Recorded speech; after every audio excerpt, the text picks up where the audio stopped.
Hello everyone, I hope you're doing well out there. Just wanted to let you know that tonight is the first night we'll be multi-streaming over on Twitch and Odyssey. So, hoping everything goes well, but if something does occur, I will let you know. But either way, the stream is being recorded, obviously, on my end, on the hard drive, so I could just always upload it. So I just want to give you guys a heads up. I'll see you in about 5 minutes. Thank you.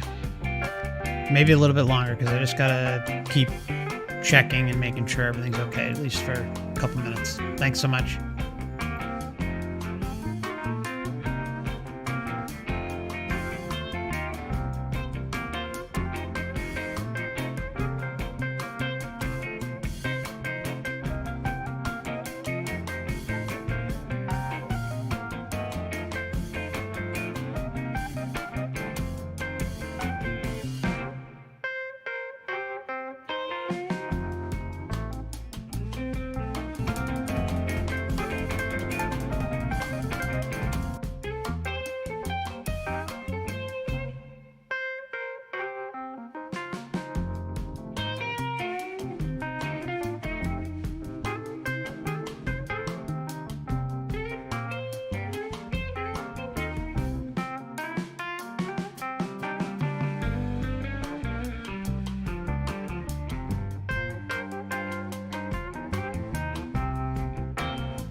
Test.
Working on it, my friend. Should only be like another minute or two.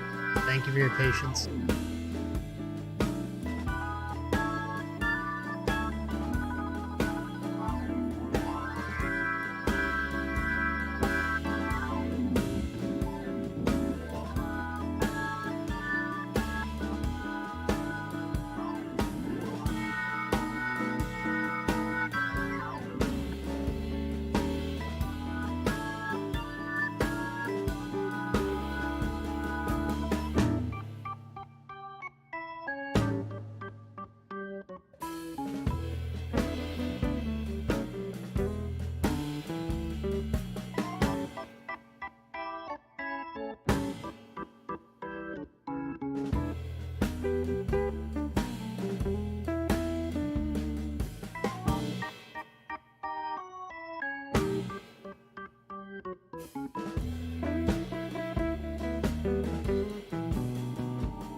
Okay, we are just about to start. If anyone watching over on Odyssey and Twitch could drop a message, and maybe if anyone is watching over there, just maybe drop a message and let me know if it sounds okay, looks okay, and just gonna get right into it now, so thank you.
Let us pray.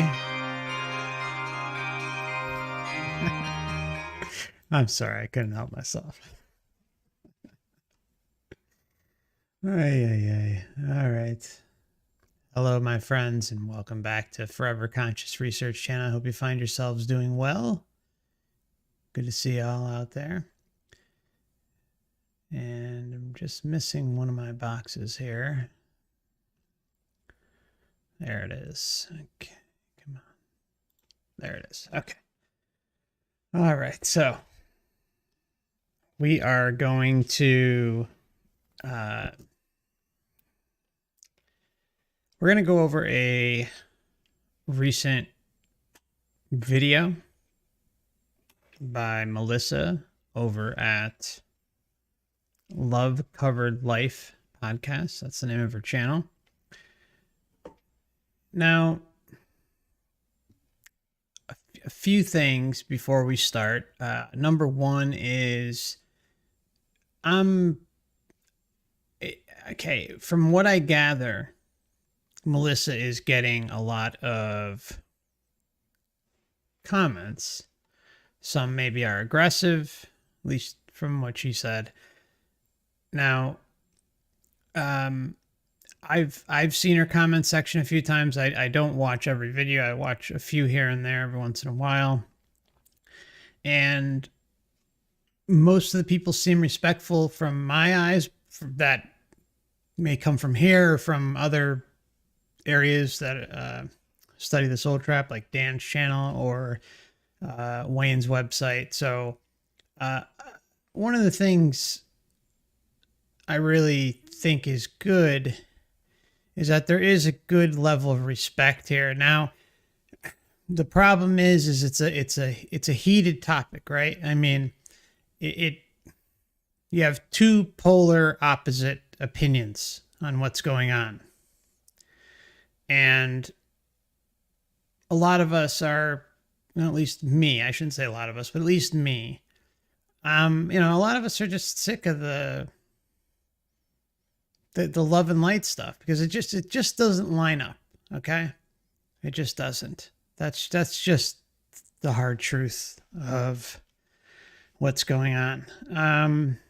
But again, everyone has a right to their opinion. Now, going to Melissa's comment section, it should, if you do go and you talk about this topic, it should, everything's about really trying to spread the word. So it's impactful that someone is going to think twice. Hey, well, what about the memory wipe? Hey, what about all these other inconsistencies? And that should really work itself on its own. Now, the other thing to remember is, Melissa, if you're hearing this, it is, even though it's fairly new topic, it's been around a while, and it goes way, way back, thousands of years. So even this is just the modern day version of it, I guess you can call it, but through a different lens where we have access to all these experiencer accounts and can see the deception up close and personal. Once you kind of sift to the side all the fluff. Okay. So I was actually kind of hesitant to even do this. Well, actually, I didn't really want to do it in the first place, but because, it still blows me away, but it doesn't seem to be anything new because it seems like people are coming at me up, down, left, and right for the last month, 3 weeks. And this one, even though it wasn't directed at me, it was. Because it's in response to a video that I did on a pre-birth memory account that she had posted. And did a commentary on it. and pretty quickly I got an email. I was way behind in emails, but I had started writing a response shortly after her video that she did. Because first she put up let me put it up here. First she put up a comment in her comment section. Okay. Or in her community post. And it says, I just want to give you guys a quick heads up that there are channels using my pre-birth memory interviews to promote the reincarnation soul trap theory. I am doing everything I can to get these videos removed. However, they are following YouTube's fair use guidelines, so they may not be much I can do. Or there may not be much I can do. I'm not going to name these channels or draw attention to the videos. I just want you all to, oh, I should have hit more, but I guess that's good enough, right? So she emailed me, asked me to take the video down. I didn't have time to respond. Like I said, I got to the email late anyways. Still haven't sent a response, but I kind of made up my mind, like, you know, she posted this comment and then she did the video and basically alluded to heavily multiple times that, you know, it's like fundamentalism and there's red flags and this and that. Now, one thing that became clear to me is that she hasn't researched this. She just hasn't. Because if anyone were to watch this channel or listen to listen to what Wayne has had to say, listen to what Dan has had to say, all of us are pretty much in agreement that, you know, it's self-empowering, self-protective of ourselves, and that is through sovereignty and liberation as a mindset. That's it. If that, like I put in the description, if that is fundamentalist thinking, then sign me up. Sign me up. So I get the impression that she's getting inundated with comments about this. But the other thing is she's chosen to throw her hat in the ring, so to say, and cover this. She's asked her guests about it. There's been plenty of videos I've had saved to cover where she talks about this topic, asks her guests. So I kind of look at things like, if you don't want attention put on it, don't talk about it. Don't bring it up. The other thing is, and I want to show you this because it's really important. I had a feeling, I know this sounds nutty, but I had a feeling that she may not like this because I saw her, you know, her views in her videos. And remember, Melissa, I have no problem with you. I think you do a great job on your channel. You get some great guests, and I value you as a creator and a interviewer and everything. Okay. So again, this is not any personal beef, but I'm just kind of saying where I'm at with all this. So I want you guys to look. Let's see. Hold on one sec here. Hopefully this comes out all right. Okay. I want you guys to look at my thumbnails. Okay. Take a look at my thumbnails. I actually went out of my way. They're always very similar. Okay. And I usually include names and everything. But look in this video. Totally different thumbnail. I didn't put the name in the thumbnail, nothing, okay? The only place the name was right here. Okay? And I did give her a shout out at the beginning of the video. I said, head over to Melissa's channel. Check it out. She's got some great stuff on there. But even in the description, I didn't put any identifiable information because I knew she didn't really like the concept. But at the same time, I want to also give her credit for her hard work interviewing Dominic. And the information she puts out, along with her guests, is an important part of all of this. and I'm not going to delete my commentary because someone doesn't like it. And I don't remember the wording you used, Melissa, but I think you used the word unethical. There is nothing unethical about it. It's just a difference of opinion and me expressing my opinion on a completely opposite view of what you and Dominic feel is going on. So, again, I don't mean to, it wasn't an attack on you, wasn't trying to hurt you or Dominic, but I'm pretty blunt with my opinions. I don't really hold back. I feel that the time for sugarcoating this reality is over. Okay, the time for sugarcoating this whole experience, it's over, for me at least. And I'm not going to play it safe. And I thought I did, to be honest. I am always very respectful to anyone that I do a commentary on. Unless, of course, I feel they're lying about their experience. And there's been a few of those. And I pointed those out, but they're very few and far between. And even I always like to put on the end of that, there's no way for me to fully know, but, there's certain red flags. There's only a couple in my entire catalog of videos. So, I'm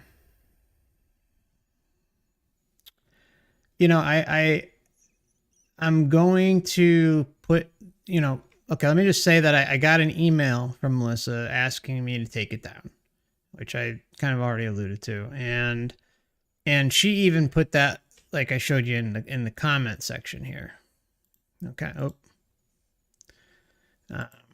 In the comment section. So she kind of drew attention to it, kind of stirred up the hornet's nest. And I think if it was just kind of left alone, and even though she said she's been getting comments about it a lot, the other problem is, kind of like I mentioned, in addition to that, is that she's put the topic right in her videos. And Dominic chose to go on your show, chose to share his story publicly, and just like anything else, we have a right to respond or say something, and you have a right to respond and call me a fundamentalist, So, I don't know. Anyways. All right, so let's get into this video.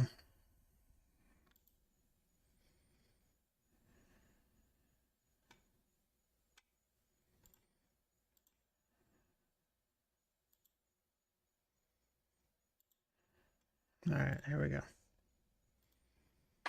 I am actually jumping on today to talk about a topic that, to be honest, I don't want to talk about, and I have not wanted to talk about. And I think I made a video about a year ago saying that this topic was coming up in my comment section, and I did not want to draw attention to it. So I wasn't going to be addressing it. But at this point, my channel has been completely swarmed with comments about this topic. And yeah, I love it. Yeah, look, I'm going to be honest, Melissa.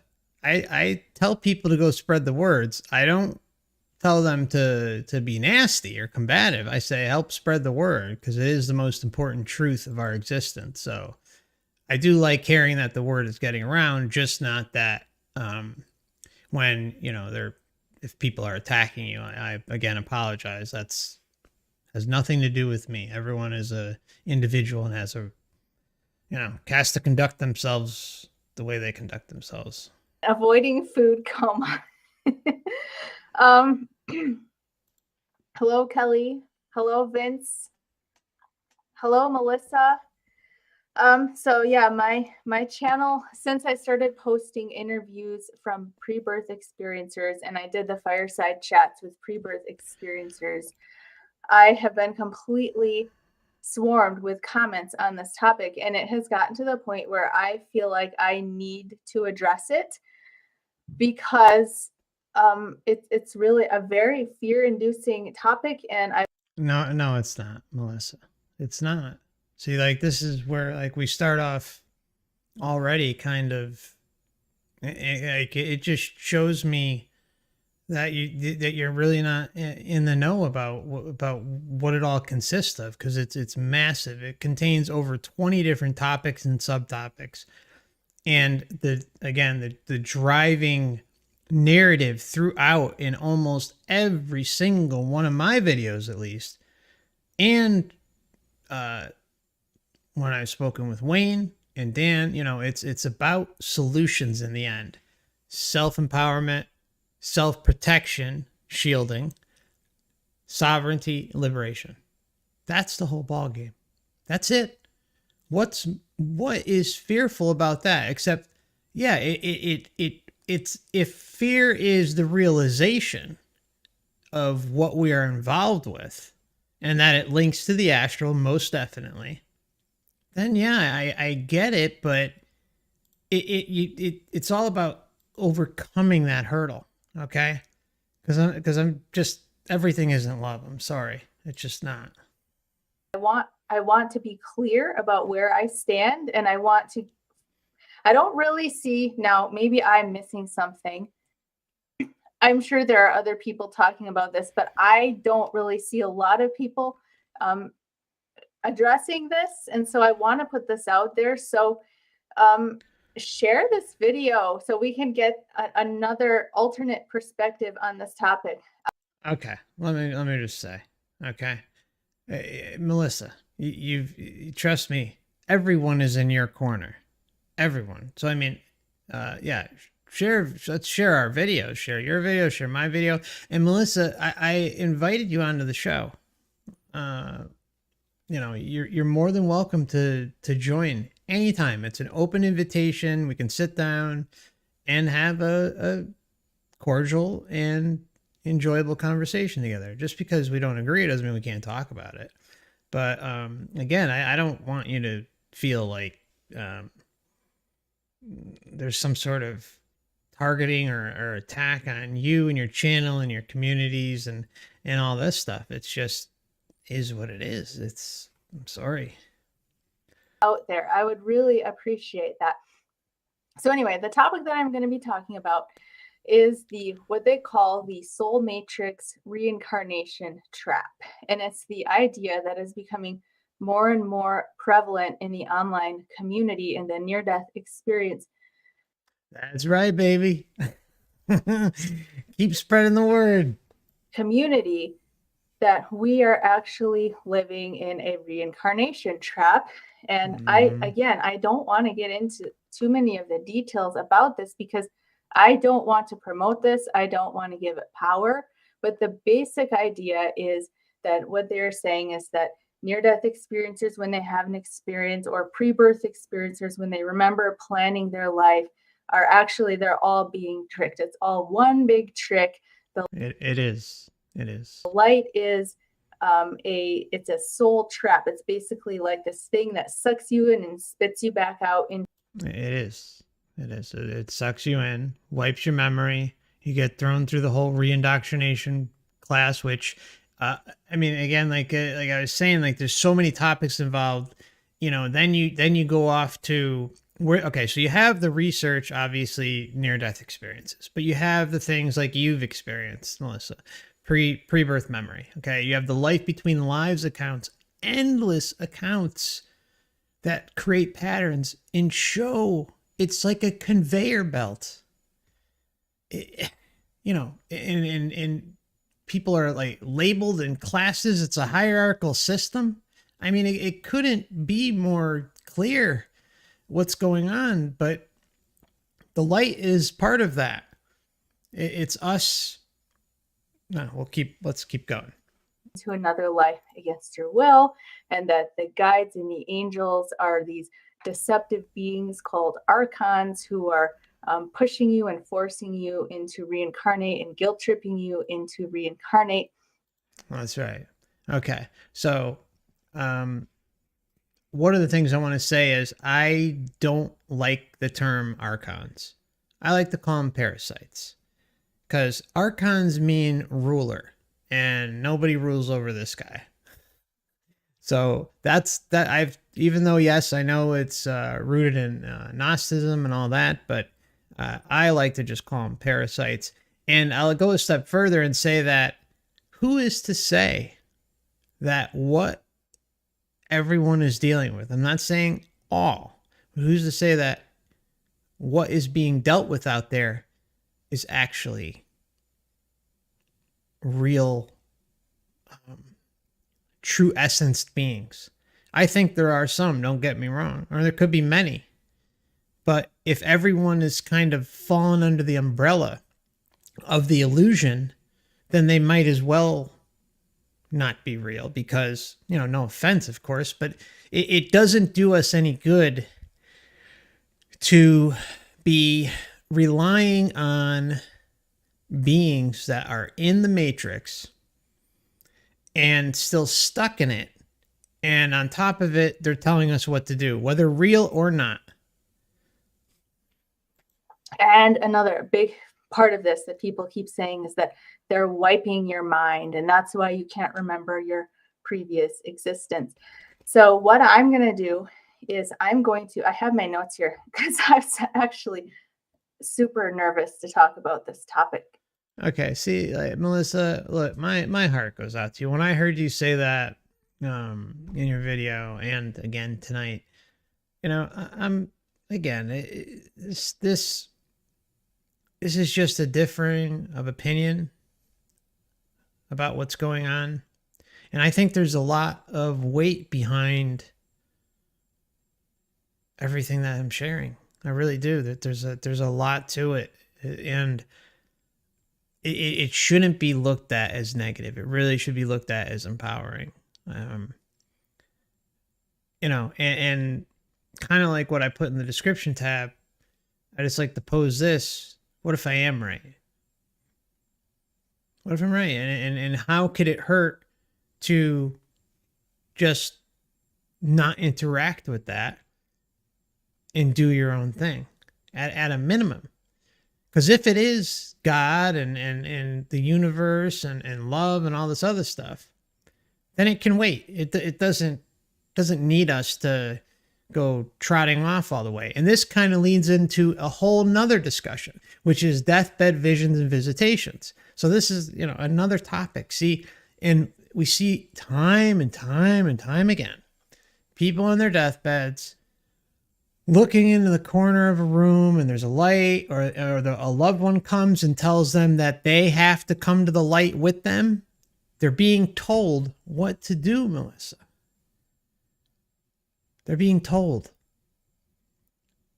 Harold, who I interviewed, felt scared crapless to go back down to earth.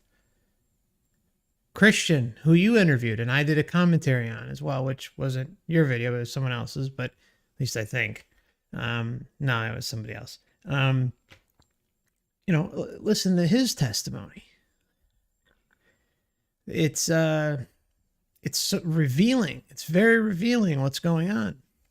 But the deathbed visions, visitations, people are getting harassed and told what to do, who they think are their loved ones, and maybe they are.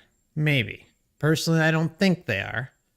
I think it's some sort of big, monstrous AI system, personally. And of course, then you go to, crazy town if I say something like that, right? I'm sure that's what some might think. But regardless, again, even if it's not an AI and they are real and they're still bossing you around and telling you what to do, and you're in a vulnerable state, you're dying, you're in hospice or whatever the heck the scenario may be, and then you're kind of on that moment where you're just about to die, you're being told what to do. You don't have time to readjust yourself, right? You're going from this physical experience to outside of yourself and immediately being pounded by entities telling you what to do. And sometimes that happens before we leave here in the form of deathbed visions and visitations. It happens often. So, yeah. Because I've been getting so much hate mail these last couple of weeks over just making a community post about it. So well, that's because you were trying to take my video down. I'm sorry, Melissa, but you just because someone has a different opinion, you're trying to get the video taken down. I mean, even people who may watch your channel might not like that. Because it's censorship, so that's, I don't know. I have my notes here. If you see me looking down, it's so that I can keep track of what I want to talk about. And I'm just going to share some of my thoughts on this topic in general.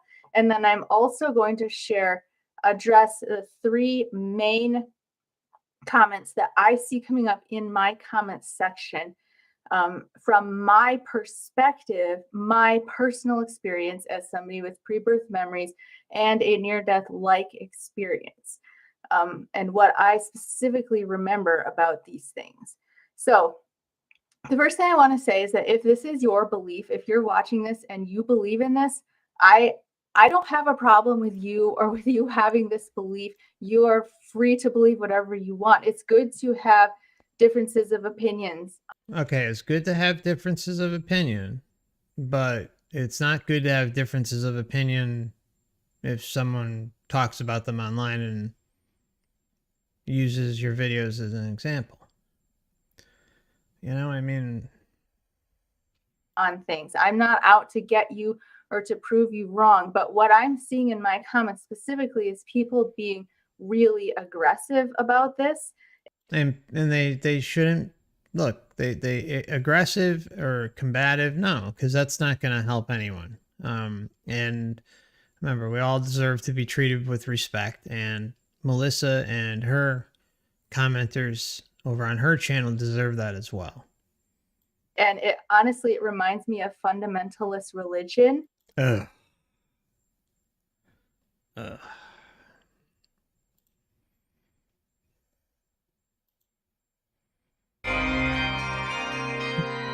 Let us pray.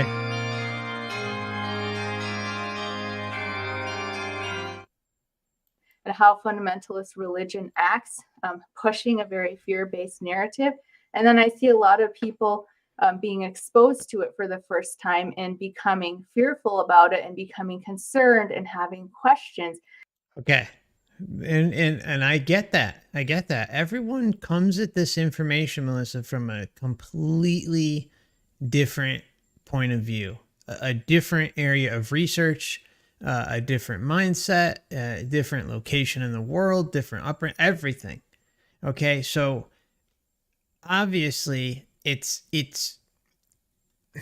yes, it's a negative topic, but the most relieving part of it, the most empowering part of it is being able to protect ourselves. It's self-empowering in and of itself, and sovereignty and liberation by our own self, not relying on guides and God and Jesus and Buddha and Muhammad and L. Ron Hubbard and all, all whoever, Muhammad Ali,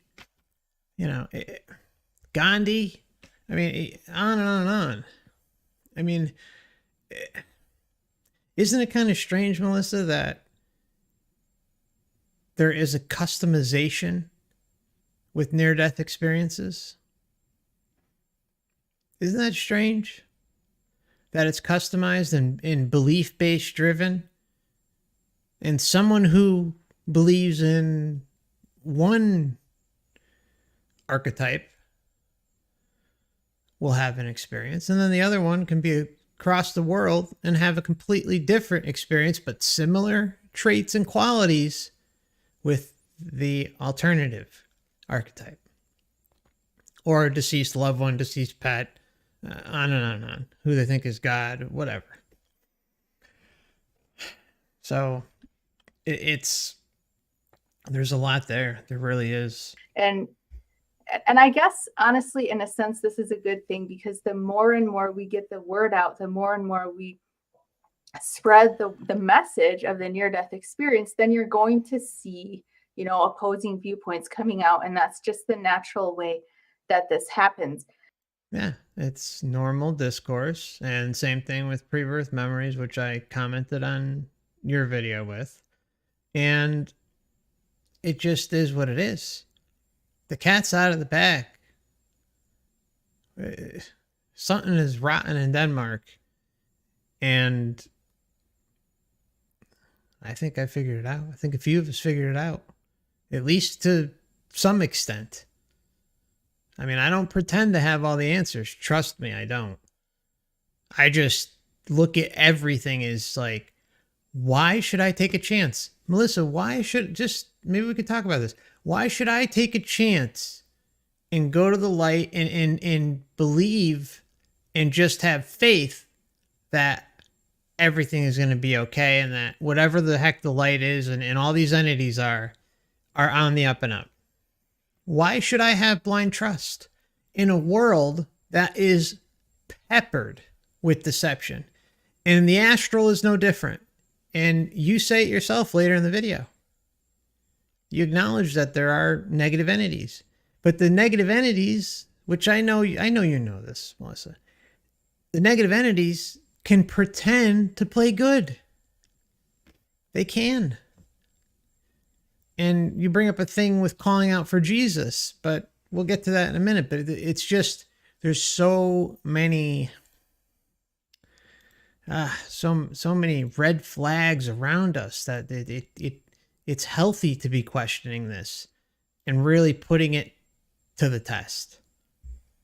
But what I would say about this in general is, a good rule of thumb is look at the fruit of any movement or any teaching.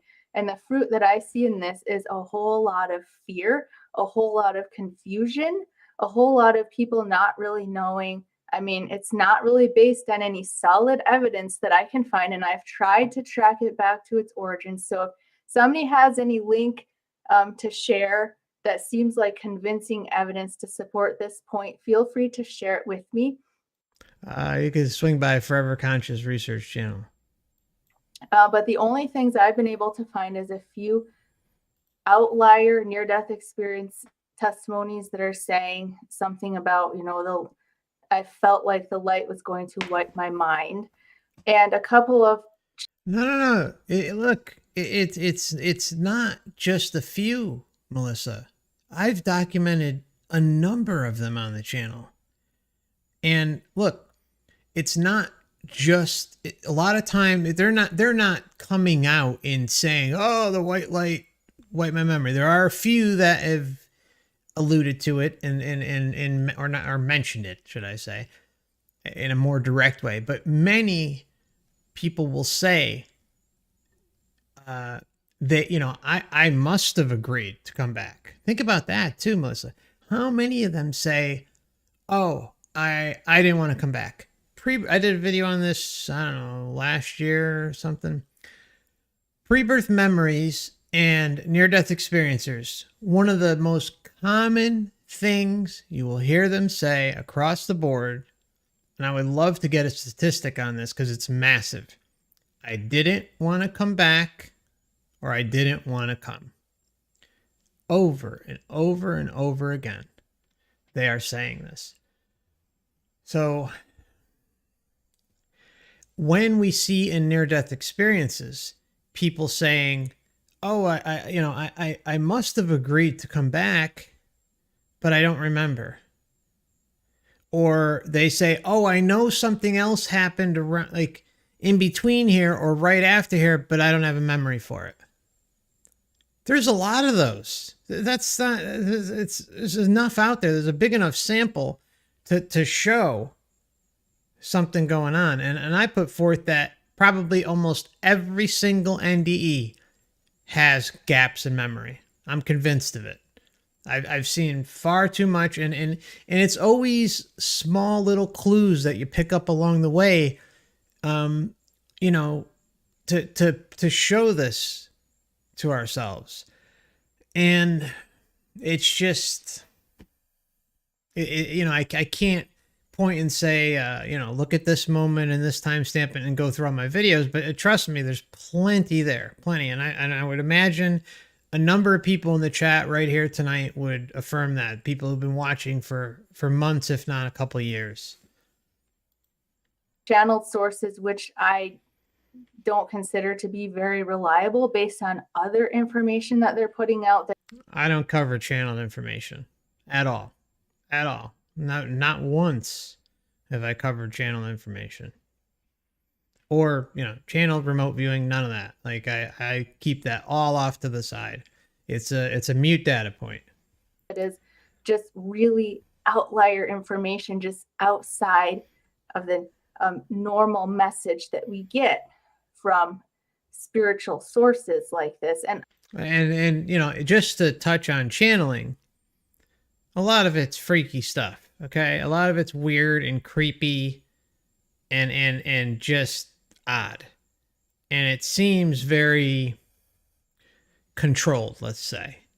I don't talk about it, but if we're going to bring it up, then let's just say that, it doesn't, again, it's hierarchical systems and creepy entities speaking through humans. I don't want to go into it any more than that because, again, my point is not to attack anybody or to drag anybody else. Yeah, but you did. You call this fundamentalists and red flags. And so you did. Through the mud. I just want to say I don't agree with this. I don't see any evidence that this is the case. The vast majority of near-death experience accounts, the message is that God is love, that the universe is a safe and benevolent place, and that we are powerful, infinite, sovereign beings who have chosen this experience. Okay. No, just I like to clarify this part because it's important. There's a lot of myths that go around about the soul trap that are completely unfounded. One of them is that, we didn't choose to come here. I think we all decided look, I'm going to say this right now, that I don't think it's necessarily always morally or ethically driven how we come to agree to this. But in the same breath, I have no clue. Okay? There's two kind of thoughts that come to mind when discussing this part. So I think it could be something like a frequency out in the universe or multiverse that pulses. Something pulses and it gets our attention as true spirit beings. Okay. And we end up getting more interested. And what happens is our intention starts to lock on with it, or our intention gets distracted by something talking to us, like Harold, who I interviewed at a pre-birth experience. He kept saying like how he was called. Now, mind you, I think, he was still within the confines of the matrix system, but it could be something like that. It could be something that simple, where a voice pops up in your quote unquote head telepathically while you're just chilling, doing your thing, and all of a sudden, you're like, oh yeah, I'll go check out Earth. I'll go give it a try. Hey, I don't know, what is death? I'm an eternal being. I don't know. Okay, then I'll go give it a shot. I'll go give it a try. And so we go in and we don't realize what we're getting ourselves into. We don't realize what it's like to lose our essence, the access to our true selves. And then we come down here and then we get lost. Then the deception is really running strong, because we keep incarnating over and over and over again, getting attached. That's a big problem too, is our attachments. And this includes things like our loved ones, our family, our pets. It could be stupid stuff like money and land and cars and boats and everything in between. Food, drugs, all this stuff. It could be anything. And then we go through life in a realm that is conducted in time. And then we're spit out the other end. But our attachments that we made here and in probably previous lifetimes too, because there is the whole soul group thing, which I know you're familiar with, Michael Newton and past life regressions and life between lives accounts, and rinse and repeat, rinse and repeat, rinse and repeat. And it just goes on and on and on. Now, I realize that message can be hard for some people to swallow, especially when it comes to the problem of suffering in the world. And really, oh, you betcha, you bet, yeah, Melissa, you betcha. It's a big problem. When we try to answer the problem of suffering, like why are we suffering? It is the hardest question to answer. And no matter what answer you give to it, there's always going to be people who can't accept that. And that's okay. Okay, look. Okay. Yeah, it's okay, but what it's a simple statement to make, Melissa. You're saying, "Oh, that's okay. You just can't accept it." When you realize, and I'm sure you do, everybody does, the level of atrocities that occur here to, beyond any of our wildest imaginations. You think of the most insane thing you've ever heard, and I'm sure it's toppled by 100, 1,000, 1,000,000 what someone else is suffering.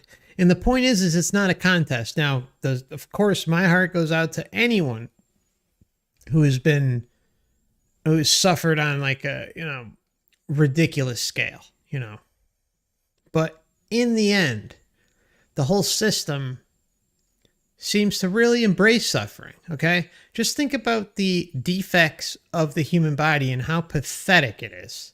Let's just be honest, okay? This is not like a godly divine specimen, okay? It's designed in a way for suffering, period. That's it. Now, yes, you have love, you have great traits like compassion and empathy and joy and euphoria. And look, you have a lot of great things too with the human body, but the point is it is designed in a certain way that is just sad. It's just sad. Everyone grows old. Everyone goes through pain and suffering at some point. No one is exempt. Nobody. And it just goes on and on and on.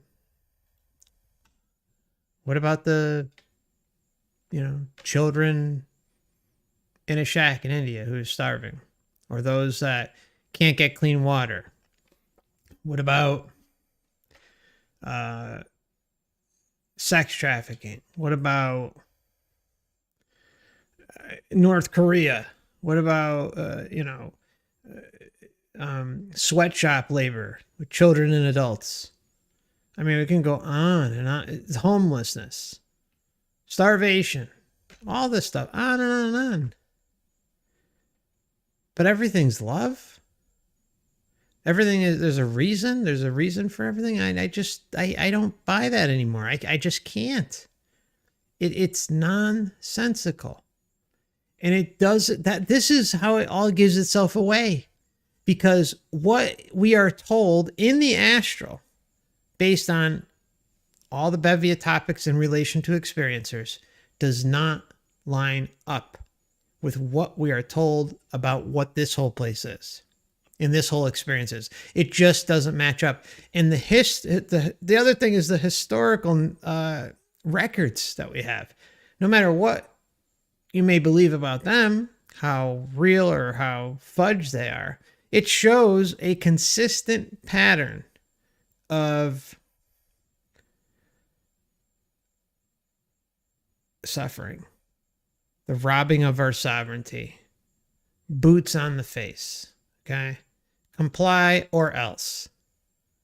And everything I just talked about just a little while ago. It's this is where I'm at, Melissa. This is, like, I just can't sit here and explain this reality away and also be aware of all the experiencer data and say, okay, yeah, I'm just going to trust that it's all love and hope that, you know, it's cool that they have my best interest at heart. That doesn't work for me. And it doesn't work for a lot of people that watch the channel and look at Dan's research and Wayne's research. And religion, different branches of religion, you may have people saying, well, God willed for us to suffer. Sorry if you hear that noise. There's some people shooting off firecrackers near my house. But that answer is, I can't accept that answer. I don't believe that God foreordained and willed our suffering like they would teach, like in reformed branches of Christianity, that God predestined it all. I don't accept that form. Okay, so you don't accept it, but what's up with the human body?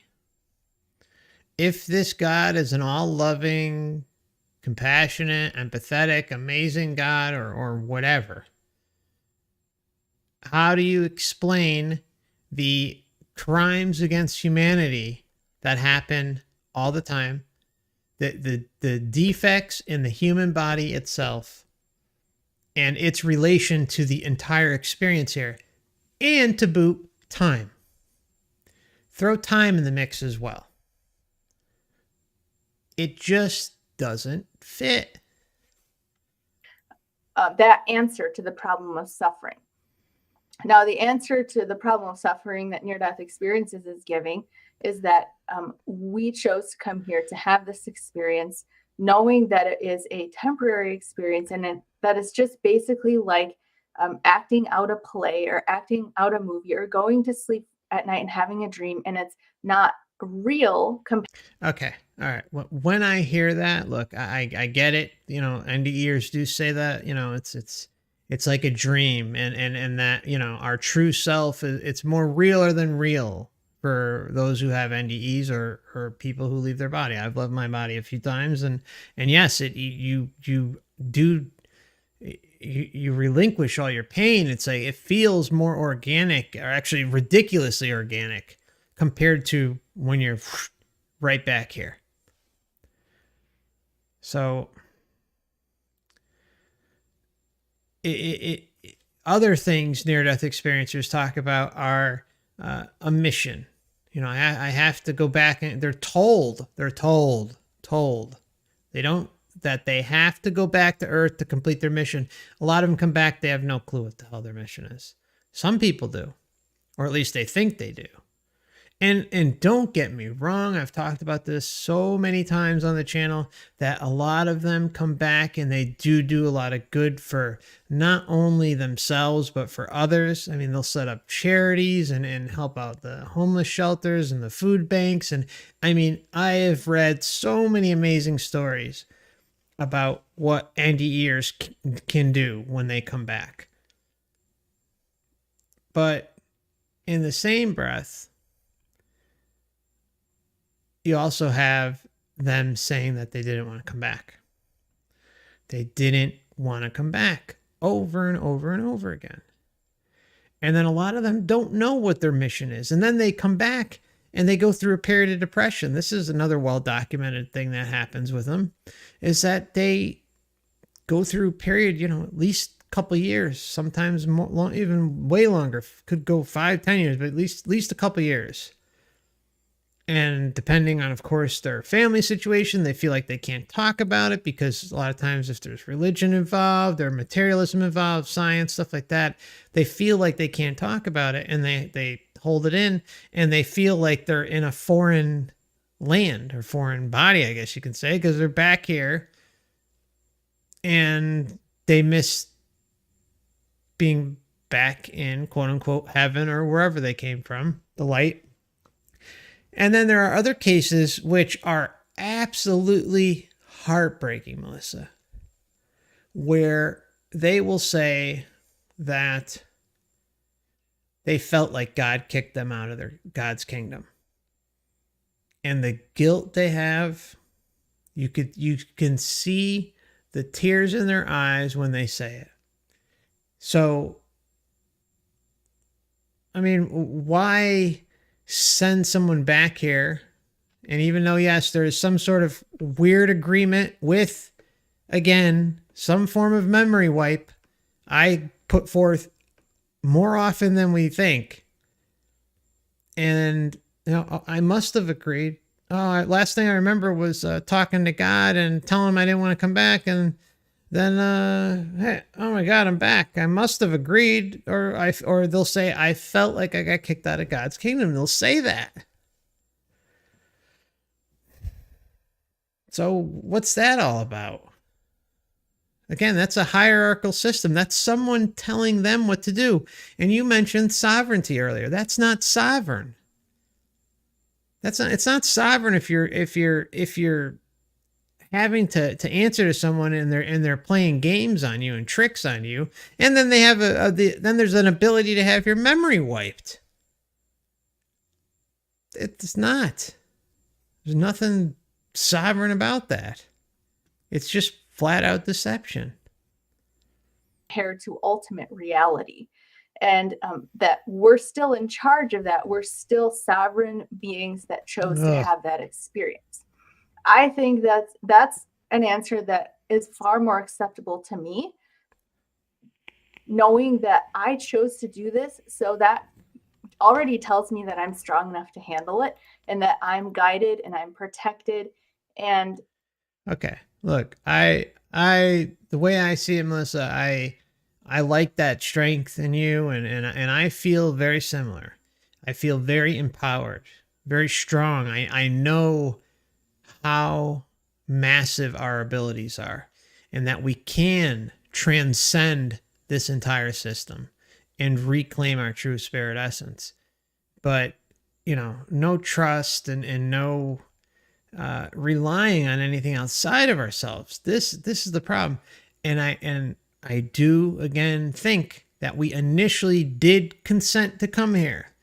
But once you get here, it just keeps happening. Reincarnation over and over and over again. And the memory wipe. If you don't have... What are the lessons, Melissa? What's the lessons if you can't retain your memories of a past life? I know I've had multiple past lives, and who knows how many. I don't know. I've had a few, but I feel like I've been here a while. I don't know how long you feel like you've been here, or anyone in the chat feels like they've been here, but I do have some sort of recollection of existence, but it's pathetic. It's a joke. I mean, if you come here and you have very limited, if any, recollection of where you came from, why you're here, where you're going, what's the point of everything, then isn't that kind of like the deck is stacked against us? Like, right? I mean, the deck is rigged, and they're dealing royal flushes to themselves every time because they got that ability to memorize. But we ignorantly keep playing along with it.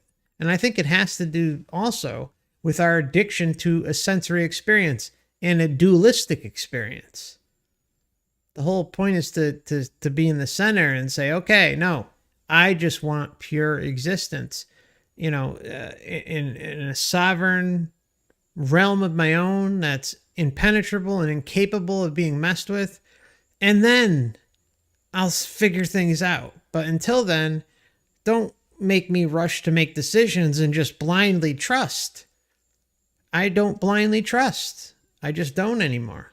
I don't.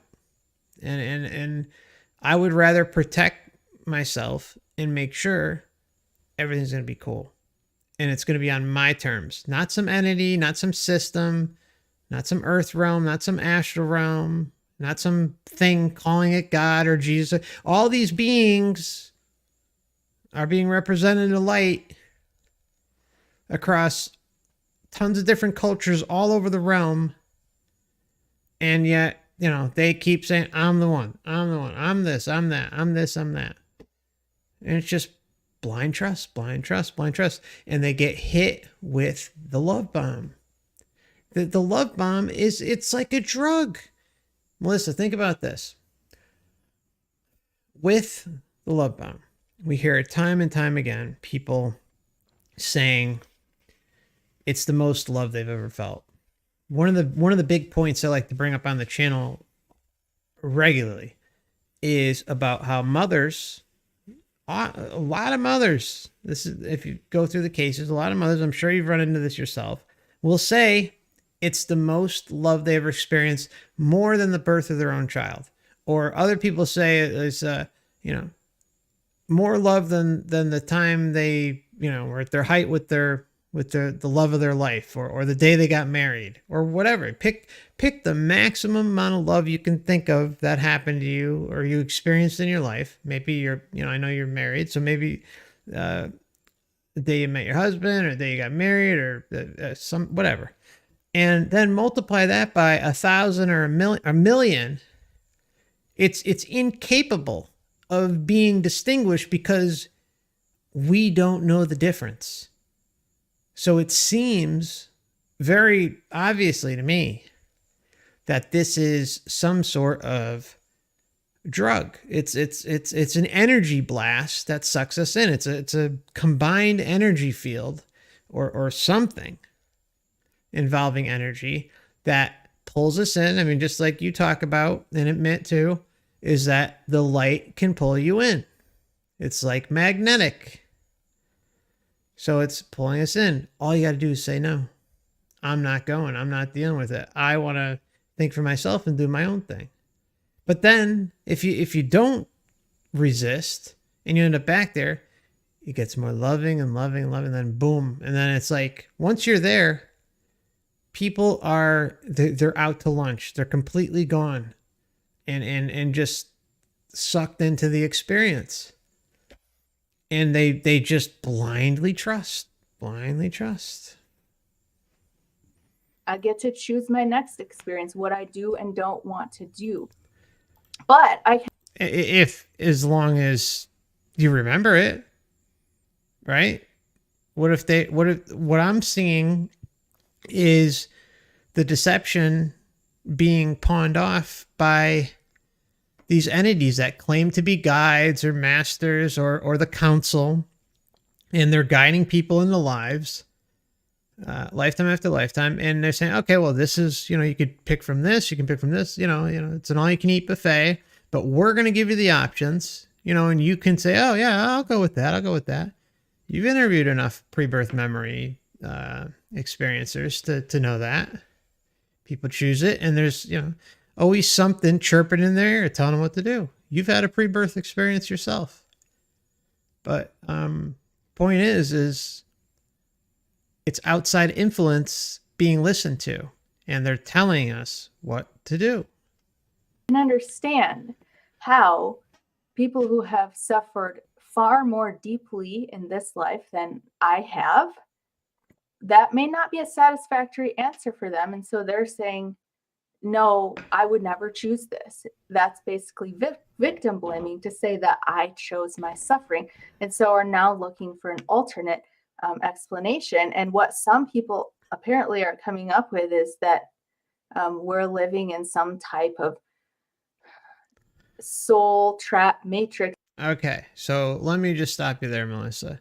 My channel does not say that there is consent involved. But like I talked about earlier, it's a huge aspect of it. I think we initially consent, and then we keep blindly consenting due to the mechanics of not just the body, but the whole system as itself. And like I said, the deathbed visions and visitations is a great example of that. Prepping us before we go. Near-death experience is a great example of that. Hierarchical system. I didn't want to go back. Well, you're going to go back. God kicked me got kicked out of God's kingdom, or on and on and on. Okay. So what keeps happening is we shouldn't be interacting with these things at all, just to play it on the safe side. Just play it safe. That's it. That's like the moral of the whole story is like, just don't interact. Don't get sucked into any of the glitz and glamour of all of this, and just protect yourself, shield yourselves. Incapable of being communicated through the telepathically, sight, sound, whatever, visually. I said sight, but you get the point. It's just to protect ourselves and assert that we are not going to be answering to anything, and give us, quote unquote, some time, even though time doesn't exist, to do our own thing and make our own decision. So, oh wow, I gotta speed this up. Okay. That's being enforced upon us by deceptive beings, and which in my mind, how is that an answer? That just makes the problem so much deeper, because now we're not only dealing with suffering on earth, but we're dealing with deception when we pass on. And if that's why you got to stand your ground. That's why you don't believe that the light is the universe or love or God or everything. You just don't consent. You choose not to interact with any of it and do your own thing. What's more empowering than that? Just playing it safe for your own well-being. It's that simple. If a good God wouldn't allow suffering on earth, but now our solution to that is to say that now God is allowing some, plot that's far more deeper than just the suffering on earth. That doesn't make a whole lot of logical sense. But who's to say what you're dealing with is even God, Melissa? This is a question I asked when you were live. Who's to say what you're dealing with is God in the first place, or that any of the NDEers are dealing with, the pre-birth memories? Who is to say that it is God? We don't know. People say, I knew it was Jesus. I knew it was God. I knew it was Buddha. I knew it was Muhammad. On and on. They just knew. But what's happening in that moment? Love bomb, being completely inundated with love. So that the senses are just, overloaded. Some sort of frequency blast or something. I don't know what the hell it is, but it's something like that. And what is more empowering than just saying, go your own way, do your own thing, and take your time? No need to rush into anything. That is the most empowering message ever. It's saying, I am not going to bow down to a hierarchical system, and that's it. It's so simple. To me, maybe it does to you, and if it does, that's fine. But to me, that just seems like people needing to have a fear-based narrative. Wrong. Some people do take it fearful. I'm not going to lie. I get comments like that. It just is what it is. What about the NDEers who experienced the hell realms? I mean,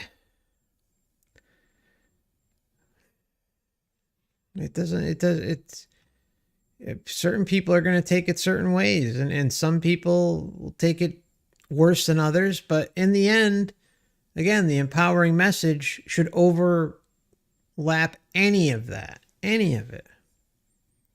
It just might take a little time for some more than others, and some may get upset and get triggered by certain comments, certain videos that they see, and maybe they take it out on you and some of the people in your comment section. And I apologize for that, but I'm not responsible for that. And at the same time, I empathize with both you and them, because it's not an easy topic to consume. But when the dust settles and you realize the power that you have, there's nothing better than that. It's just kind of, just instead of the blind belief, you just, again, stick up for yourself. So, all right. Wow. Okay. We've been going an hour and 20 minutes. So I am going to take a 5-minute break. Got to get my water. Mouth is all parched, so. All right, my friends, I will see you back here in about 5 minutes. And I just want to welcome everyone who are listening, or anyone who is listening on Twitch and Odyssey, and of course here on YouTube, as always. This is the first multi-stream I've ever done. Hopefully they're coming out okay. And if anyone is listening on any of those platforms, they could let me know how it sounds. And if the video's been smooth, I'd greatly appreciate it. And we will see each other again in about 5 minutes. Thanks so much.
Welcome back, my friends. Thank you for your patience.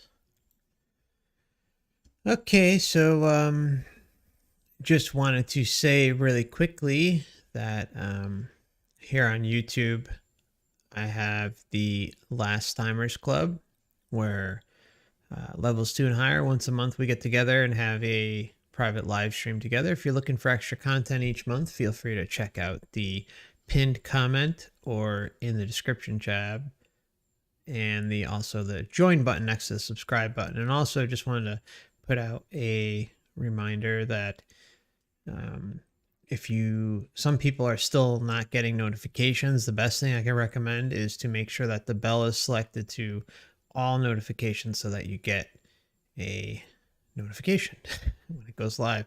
But sometimes even that doesn't fix it. So, all right, I just wanted to throw that out there, and we'll continue. Oh, excuse me. Apologize. Okay. Needing to have a narrative or a story based on struggle and fighting to get free, rather than what I believe is the true message of spirituality is that you are already free. See, I agree with her on that. That is the way you should absolutely live your life. You're already liberated. You've already won. But you haven't already won if you bow down to external forces that you know nothing about and just assume are telling the truth. That is the big difference. But yes, I totally agree. Living in the mindset that you've already liberated yourself, you've already won, is massive, massive. And I talk about that regularly. It's, and I say, hey, fake it till you make it if you have to. But just as long as you're in control, that's all that matters. That is the only thing that matters. The only bondage that we can ever be in is our self-imposed bondage. It's the bondage that we put ourselves in through our beliefs and through Exactly, Melissa. That's what I talk about. Our beliefs, our attachments is exactly what puts us in the bondage. But let's be honest here. Okay, it's not like you can call the 1-800 number and say, okay, all right, how do I move on? No, it's like it's all drawn out, and it is what it is. But at the same time, I value whatever time I have left because it's only making me stronger and stronger and more determined beyond belief that nothing is going to stand in my way. And the amount of changes that I've done, at least in my personal life, and I know a lot of people in the chat have done, over the course of time to kind of get here and see this reality for what it is and be okay with calling it out and not beating around the bush. It takes a hell of a lot to get there. But at the end is the most empowering message ever. Sovereignty, liberation. Again, what's wrong with that? I don't see the problem there. It's not fundamentalist thinking. I always have trouble with that word. It doesn't roll off the tongue right. the stories that we create. So if we're creating a narrative that says we're trapped and we have to struggle to get our freedom, or we're deceived in this and that, then we're going to create that experience for ourselves. Wrong, because what if you don't know it, Melissa? What if you don't know what's going on? What if you just buy into, what if I just listen to you, Melissa, and I just bought into, the light it's God, it's, the universe is love, it's working in mysterious ways that has my best interest at heart and all this other stuff. If I just bought into that, I'm not really, I'm just believing and having faith. It's no different than any other religion versus just sovereignty and liberation, going your own way, doing your own thing. I know I'm repeating myself a lot, but it has to be stressed that that's the pinnacle of what I talk about here. So that was the first thing I wanted to say. The second thing I just wanted to make a note that part of the reason why this topic is so important to me is because a lot of people on my channel have come from a fundamentalist religious background and suffered from. Same here. You should see the people I talk to. Same thing, Melissa. It's no different. This is not fundamentalist thinking. It's not. And I'm sorry, but I resent the implication because you've said it, what, this is the third or fourth time? And I think there's at least one or two more, maybe. I don't know. Religious trauma. And this strikes me as very similar to what we work so hard to get free from. So yeah, and that's what I worked hard to get free from the bull, from buying into the facade that is this reality, the joke that is this reality. You realize how hard it is to battle through and call this thing out for what it is and what's happening, and not sugarcoat it and come with a message like this. Trust me, I did not want to do this, but I sure as hell wasn't going to suppress it and hide it either. And I starting this, I knew I was going to get a lot of pushback. If you, or I'm sure, look, you've been dealing with comments, so you've been dealing with your own crap, so I shouldn't even say that. But, you know, on my end, I've been dealing with like a month nonstop of just endless garbage. And, you know, it comes in phases, it goes, but, you know, I just wash it to the side and I move on. You know, I just do my thing. But there is no agenda whatsoever here except self-realization, self-empowerment, sovereignty, liberation. I'll keep saying it the whole stream. Some of you may not know this because I mostly do a podcast now, but when I started this channel, I was creating my own content, and I was mostly creating content about religious deconstruction and taking a stand against some of the fundamentalist beliefs about hell and about God throwing people into hell in the afterlife. And so now we're getting the message out that that's not the case, that God is love, that the universe is benevolent. Yes, we're responsible for ourselves, but everything is working out for our highest good, right? We don't have to worry that we're going to be thrown into hell and tortured forever. And now here comes this new fear-based narrative to Melissa, come on now. I'm just going to rewind this a little bit.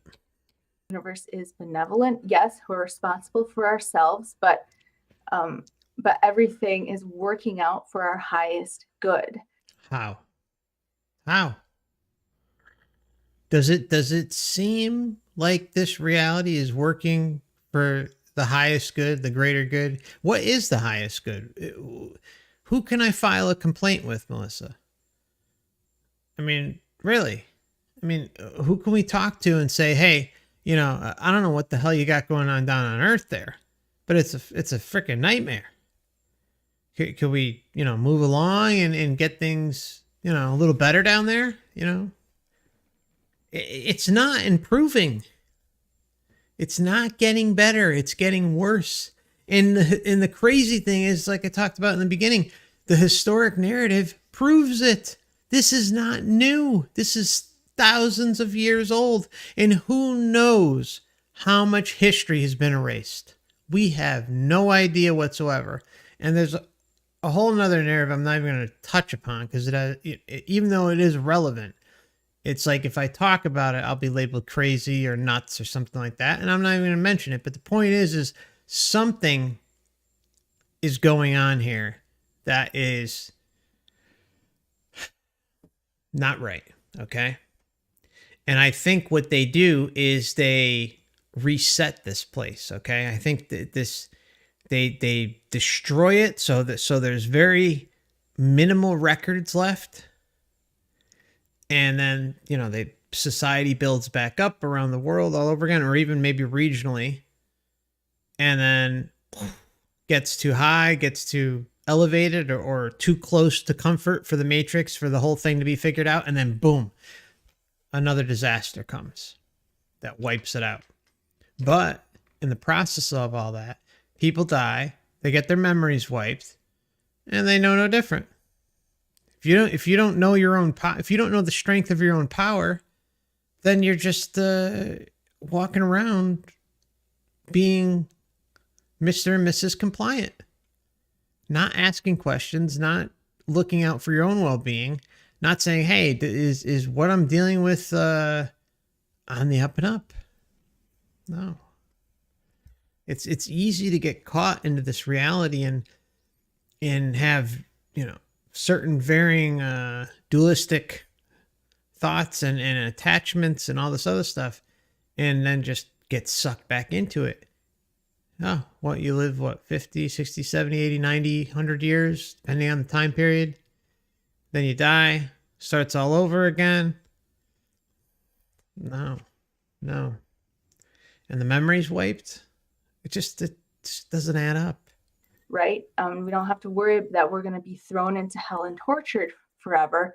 And now here comes this new fear-based narrative to say, oh, but by the way, maybe you're not going to be thrown into hell forever, but you're going to be stuck in an endless reincarnation cycle unless you can figure out how to get free of it. And so that's part of my concern. That's part of the reason why I'm addressing it.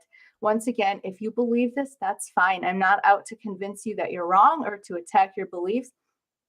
And I've had a lot of people say to me this past week, oh, why even bother talking about it? Just let them do whatever they're going to do. Because people come to my channel looking for relief from that type of belief, that type of fear-based belief about the afterlife. And I want to make it very clear on my channel that I don't believe that. I don't promote that. And did you say you promoted it? No, I'm sorry. Listen, to me, I tell my listeners, at least, that, to do their own research, to go and look at other channels that are doing an account. I talk about all sorts of different channels, Melissa, and I tell people, go do your own research. Listen to the never-ending clues that are out there. Experience after experience. I guarantee you, anyone can pick a random NDE for me to look at, and I'll find the problem in it. I'll find a hint in there that gives it away. I know Wayne would see it. I know Dan would see it. And it's in our face. And it's, NDEs are one portion of the overall picture. One portion. Granted, it's a big one because there's so many. But at the same time, it's just one portion. It is a huge collective of information. It's not just one little segment here, one little misspoken word here. It's too big to be refuted. It's massive. And that's all I'm trying to do is just say, hey, look out for these clues. And, after some time, a couple of years maybe, depending on how much you've already consumed of this type of stuff and looked at, you'll see it. And then you kind of go through like the stages of grief. I've talked about that on the channel a number of times, how you go through the stages of grief because everything is kind of just stripped away, and like you're down to like your core being and not refusing to answer to anybody or anything. Period. Nothing. And just see what happens. Just see what happens. That's it. I will delete comments that are of an aggressive nature. It's fine if somebody's asking a question or just sharing an opinion, but I've had a lot of very aggressive, very like proselytizing type comments over the last few weeks. And so I just feel like I need to make my views known on this topic. Well, I mean, Melissa, if you try to censor somebody, you know, maybe that's not going to work out so well. I mean, I'm not trying to be a jerk. I'm really not. But, and he accused them of fundamentalism and stuff. I mean, it just doesn't come off well to someone that's has our opinion. It just doesn't. So, and like I said, I mean, it's putting that in your community tab. It's just making it bigger. But I just want to say that again, like, you have an open invite. I would love to sit down and talk with you. Again, I have no ill will whatsoever. Open invite for as long as I'm alive. And if you ever want to talk about this, that's cool. And you're always welcome to join. So moving on, another thing that I want to address before I really get to the heart of the issue is that I'm not saying that deception is not possible. I'm not saying that there aren't deceptive beings. Even in near-death experience accounts, this comes over. I mean, this comes out. Look at Howard Storm's account, or Betty Eady, or Pauline Glamachek. People encounter, and people who astral project will tell you the same thing, that yes, there's deceptive beings, there's deceptive teachings, but really what it boils down to is, where are you at in your state of consciousness? And also, what I remember of the afterlife, and what many other people have said, is that it is very thought reactive. So if you're going to be creating an experience based on what you believe in your mind, and if you are going into there like believing a fear-based narrative, it's going. There's nothing to fear if you're just coming from a sovereign mindset. If sovereignty and liberation and non-interference is your driving force, you're fine. That's my belief system. It's not fear. It's just common sense, in my opinion, for what's going on in this reality. That's all.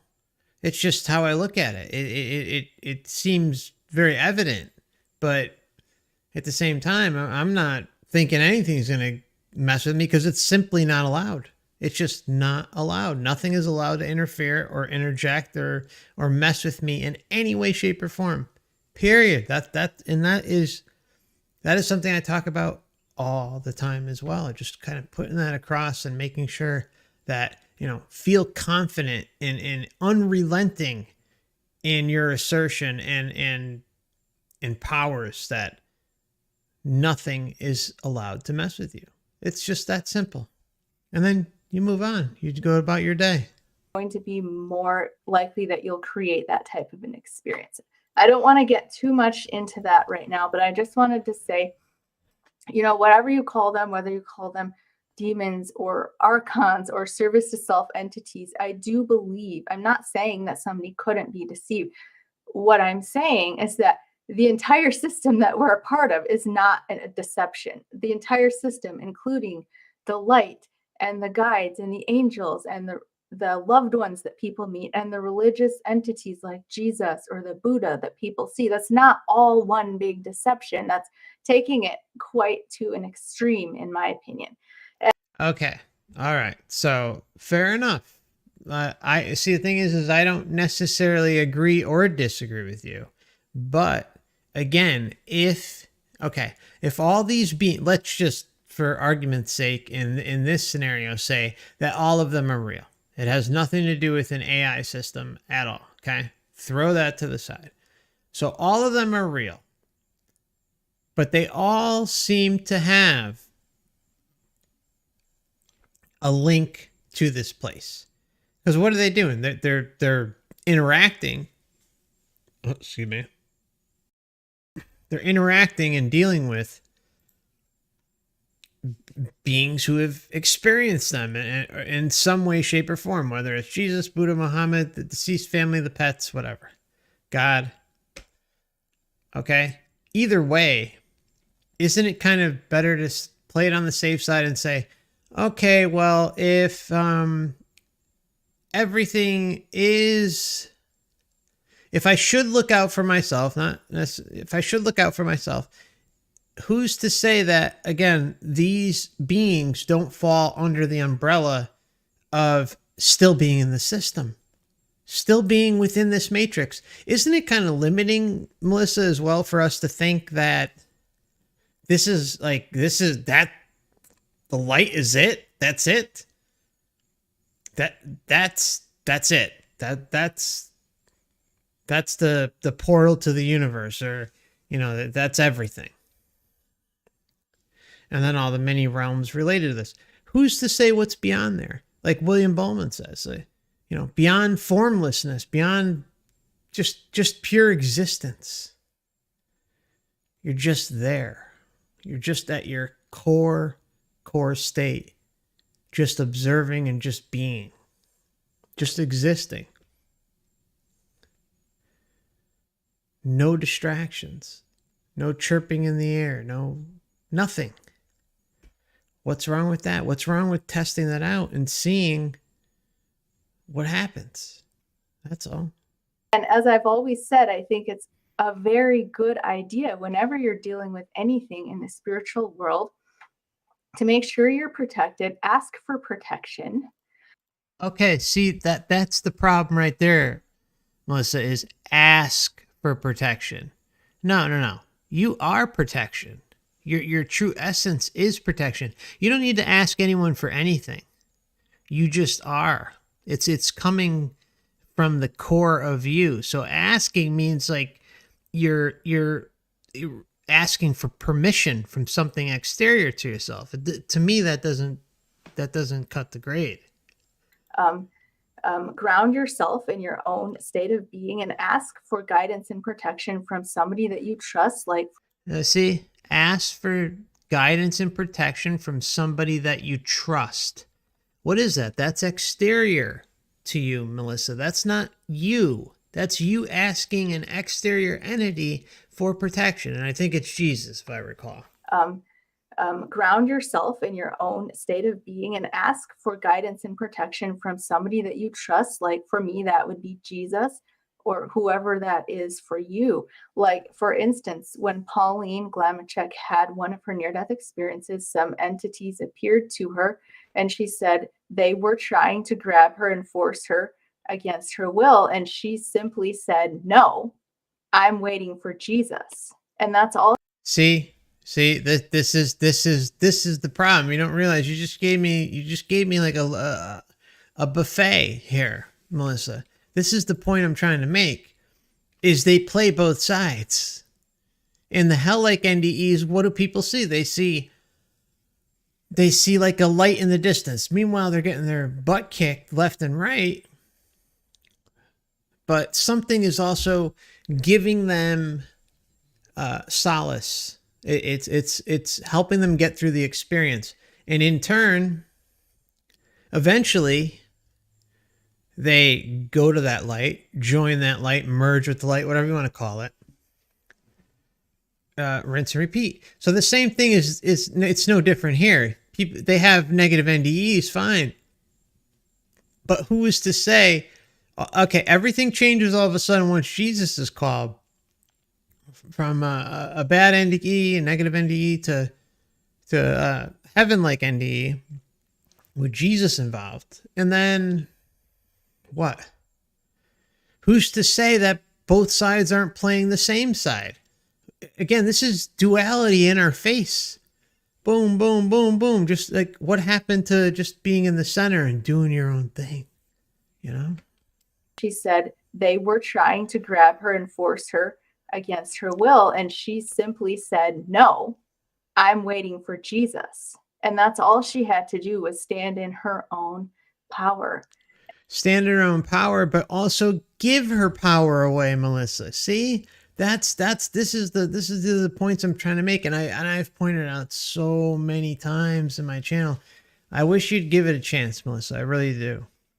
Because I am not trying to carry you or your audience or anyone to negative town. I'm not.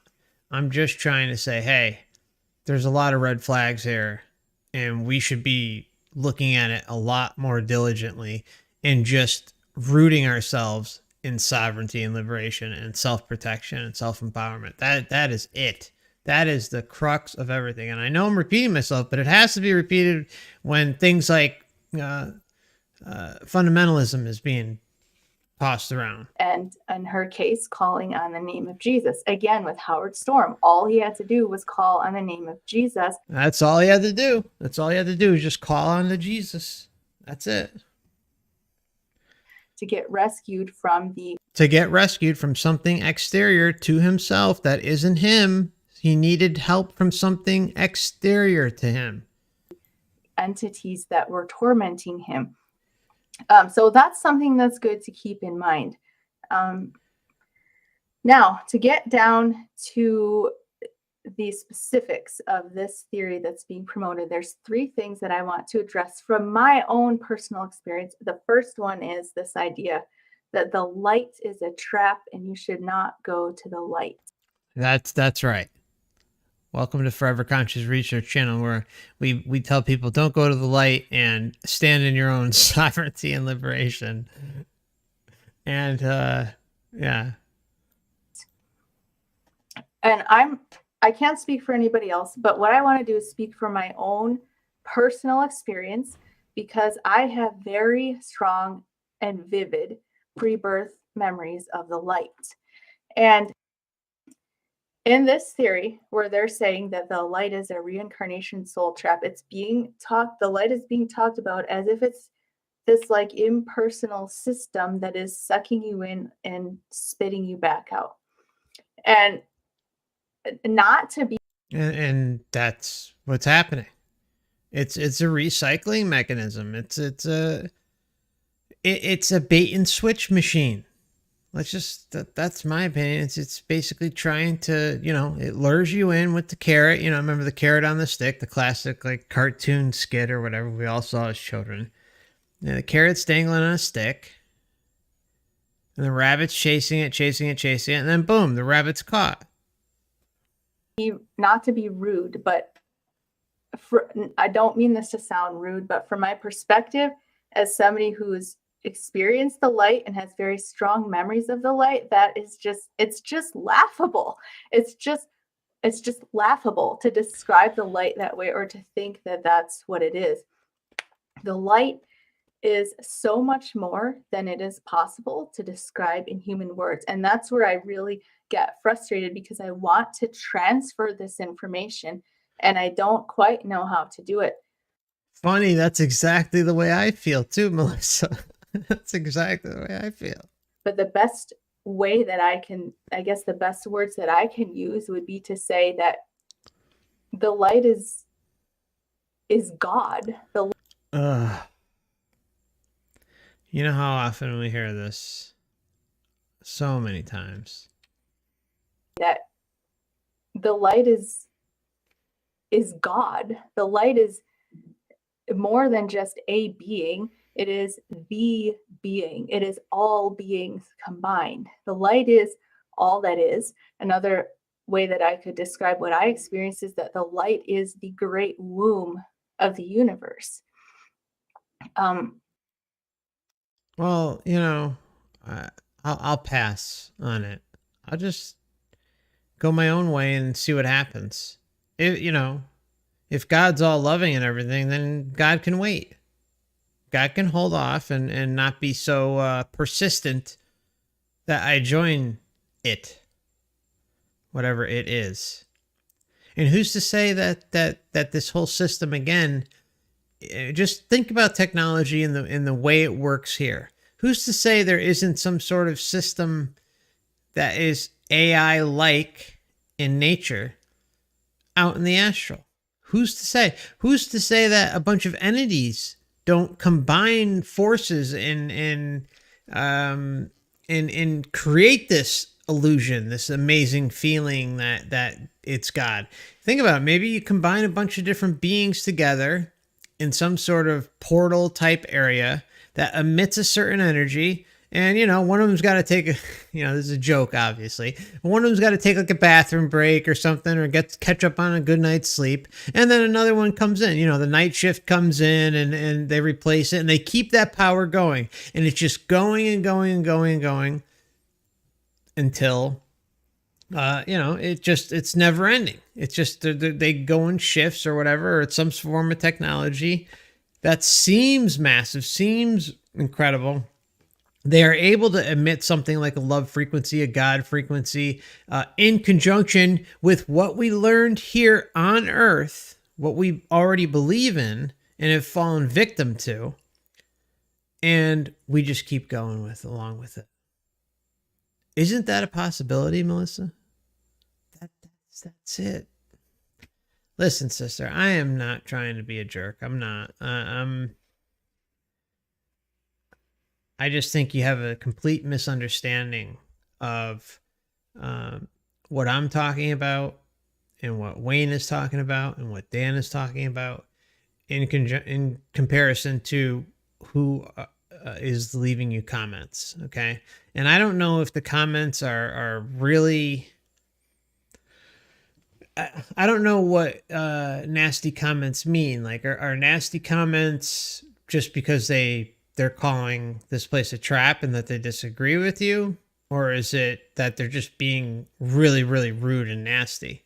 Because trust, I get them too. But I mean, I look at a lot of the people who chat, and most of them are extremely friendly, caring, wonderful people who just want what's best. And occasionally they'll leave a comment and say, hey, this doesn't fit. This isn't right.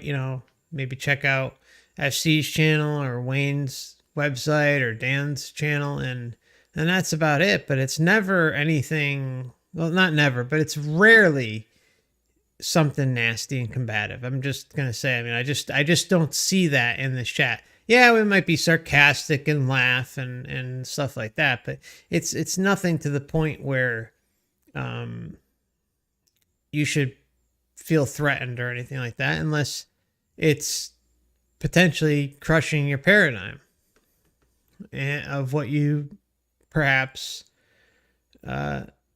maybe you're wrestling with it inside and considering it, or it's just too far gone that it offends you. I really don't know, but when you say there are a bunch of nasty comments and stuff like that, or aggressive comments, I believe you. I do. I think some of them can be, because I experience them, but I don't know how bad they are. Is it just because people don't agree anymore with the prepackaged narrative that we've all been sold? Trust me, Melissa, I bought into the whole thing myself in the past. For many, many years, I bought into it and thought, oh, well, this is great. But then I just started kind of deconstructing things, and things just didn't fit. I was in the love and light camp. I was in the, everything is love and God is love, and, there's a reason for everything and blah, blah, blah. And that it all was on the up and up. But no, it just shattered before my eyes over time. And trust me, going through those peaks and valleys were a real pain in the ass. But in the end, I feel more empowered, way more empowered and happier than I've ever been as a result of it. And people are saying that your mind is wiped when you're in the light. It is. My experience of being in the light was, yes, I mean, it is very magnetic, and it captures your entire attention. See, she said very magnetic and captures your entire attention. Entire attention.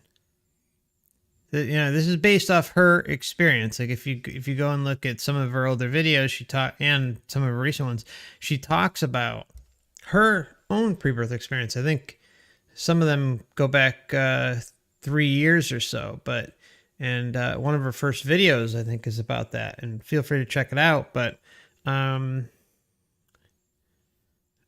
seriously, just listen to this one more time. My experience of being in the light was,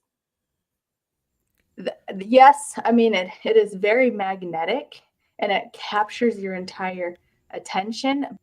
I mean, magnetic, and it captures your entire attention. So if it's magnetic, it's pulling you and captures your attention. What is that doing? It's distracting you. It's trying to get you to go along with the show. And maybe it feels right. Maybe it feels like that's where we should be going. Maybe that's a natural kind of instinct embedded within us because of so many lifetimes and mind wipes and this and that we're so immersed in this experience that maybe it's pulling us and capturing us because we're not resisting. We're not standing up for ourselves. If we don't know the difference and this is just happening, boom, as soon as we die, right before we come here, this is all this type of stuff keeps happening. It doesn't seem like there is much room for us to kind of do whatever the hell we want and go our own way. But you aren't being forced to think or not think about anything. In fact, You just said it captures your attention and it pulls you. But you aren't being forced to think or not think about anything. In fact, But it distracts you. It pulls you and captures your attention. So if it's distracting you, capturing your attention is distracting you. And so you can see how easily we can be manipulated if, hey, I just got out of my body and boom, I'm just doing my thing or I'm being told what to do and I don't have any time to myself to make a rational decision. It's like, it's a conveyor belt. It's like, okay, you're dead. Okay, magnetic pull and capture your attention, blast you with love, make you think it's God or Jesus or Buddha or Muhammad or whoever, your dead family.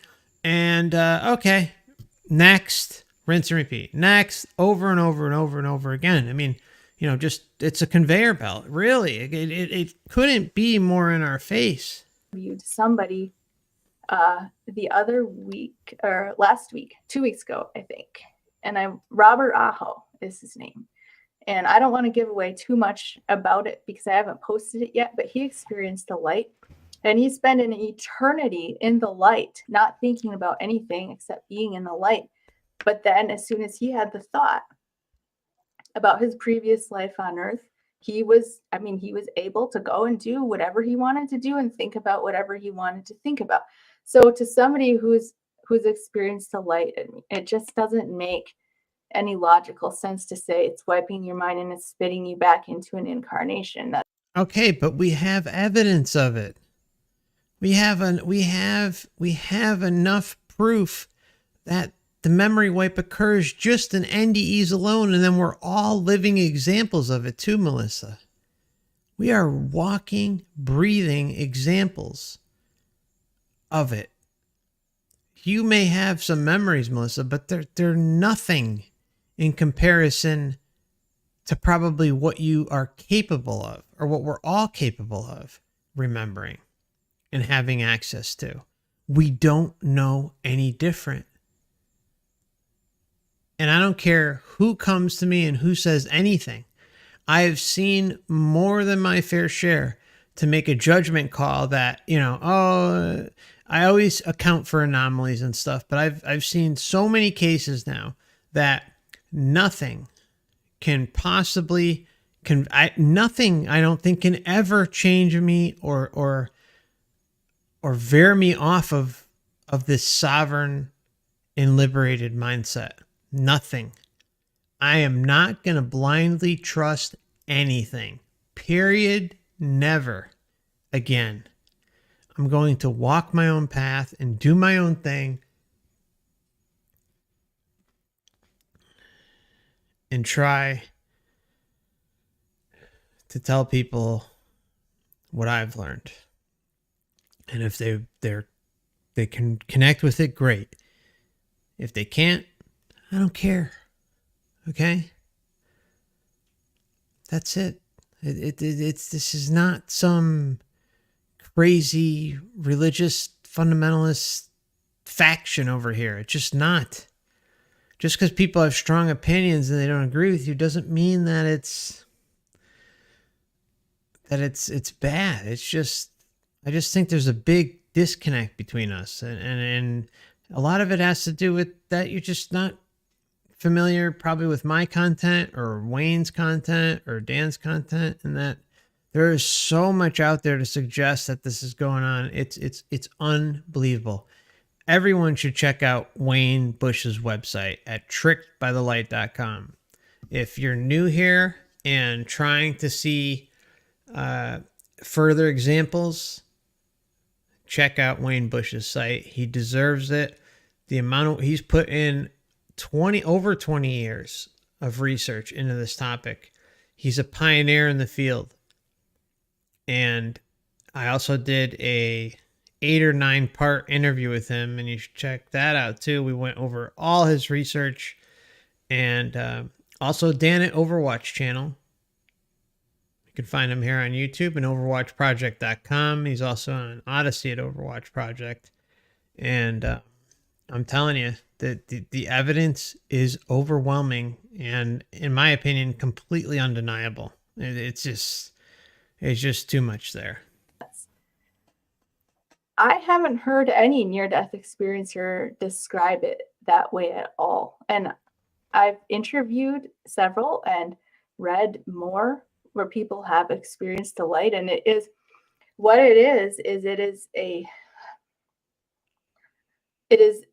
how do I describe this? It's you become one with all that is. There's no force within the light that is forcing you to leave it and go reincarnate. Yeah, but you become all with one. What does that mean? What does that mean? That means you're merging, you're reuniting with Source, you're connecting with what you assume to be Source, but you don't know. You just assume it because you had good feelings or good experiences and everything was, hunky-dory. We don't know. This is the crux of everything. We just don't know exactly how far this reach goes and what it consists of, but it doesn't look right. And I know you're saying that you haven't seen it with NDEs, but I've seen it so many times and presented many examples here on the channel. Well over a dozen, probably, I don't know, maybe close to 20. I don't even know, to be honest, but I would say well over a dozen. And go reincarnate. You choose when you're ready to leave, and you have to go do anything in a physical realm. You have to leave the light. So it's like people are seeing these two things. Well, the light is in near-death experiences, and then people come back. So then it must be the light is causing them to come back or forcing them to come back, and that's a logical fallacy. Just because. Okay, but who says I'm talking about what I talk about with the light is that if you go to the light, you run the risk of getting the equivalent of getting drugged up, as you said, preoccupied or whatever the term you used was, Melissa. And then you go through it, you go through the life review. The life review, we can all agree, seems to happen at the light. And you go through that and you live through maybe your wrongdoings that you did through other people's point of view.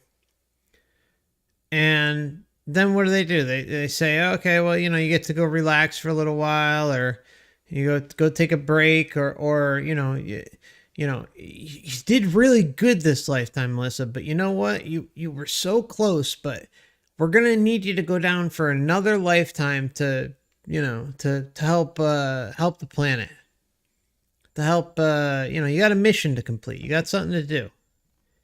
And you may hang around. It doesn't necessarily mean you're hanging in the light, but the point is you're still within the confines of some sort of matrix construct. And then you're kind of ushered over into a pre-birth memory area where you pick out your life. And I'm sorry, let me rewind. There's also the soul schools, okay? Which another thing I'd like to point out that's really important is that there seems to be a blockade on information about just what the hell is going on in those soul schools. I'm telling you, I cannot find much. Barely anything exists. So what is going on in there? How come all these past life regressions, all these different types of experiences that we get access to, but we are completely blockaded to what is going on in those soul classes? We have no idea. And then when they move forward,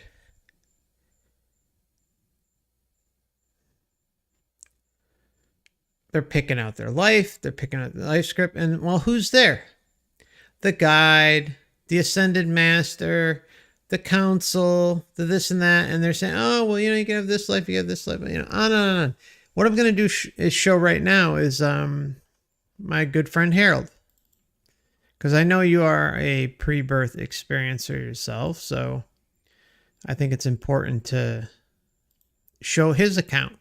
And I know you've interviewed Christian, so you saw his struggle and everything that he went through. Good Lord. But here, listen to what Harold has to say. It was a womanly figure, and two fly over here. I felt like I was all those ages at one time. I know that's very weird, but that's what I felt. And I was just kind of floating around, just flying around, just feeling so good. And then I felt something like calling me over behind me, like turn around, fly over here. I was being beckoned. Somebody was talking to me telepathically. Did you hear that? He said, I was being beckoned. Somebody was calling me. I turned around and I saw three beings, three of them. Three, which in my opinion is probably the council, but maybe not. I saw, it was a womanly figure and two males standing next to her side by side. I couldn't really see their faces, but they were just wearing, I would want to say, white robes, and I couldn't see her face. It was like just light, but I could see her hair. She was a brunette. And I mean, the other thing is how often is it? I mean, seriously, how many NDEs have we gone through where people, they just know it's Jesus, they just know it's God, but they can't see the face. There's robes and this and that. They can't see the face, but they just know it's Jesus. They know it's this one and that one. They know, but there's no outline. Who the hell is behind it? What is going on?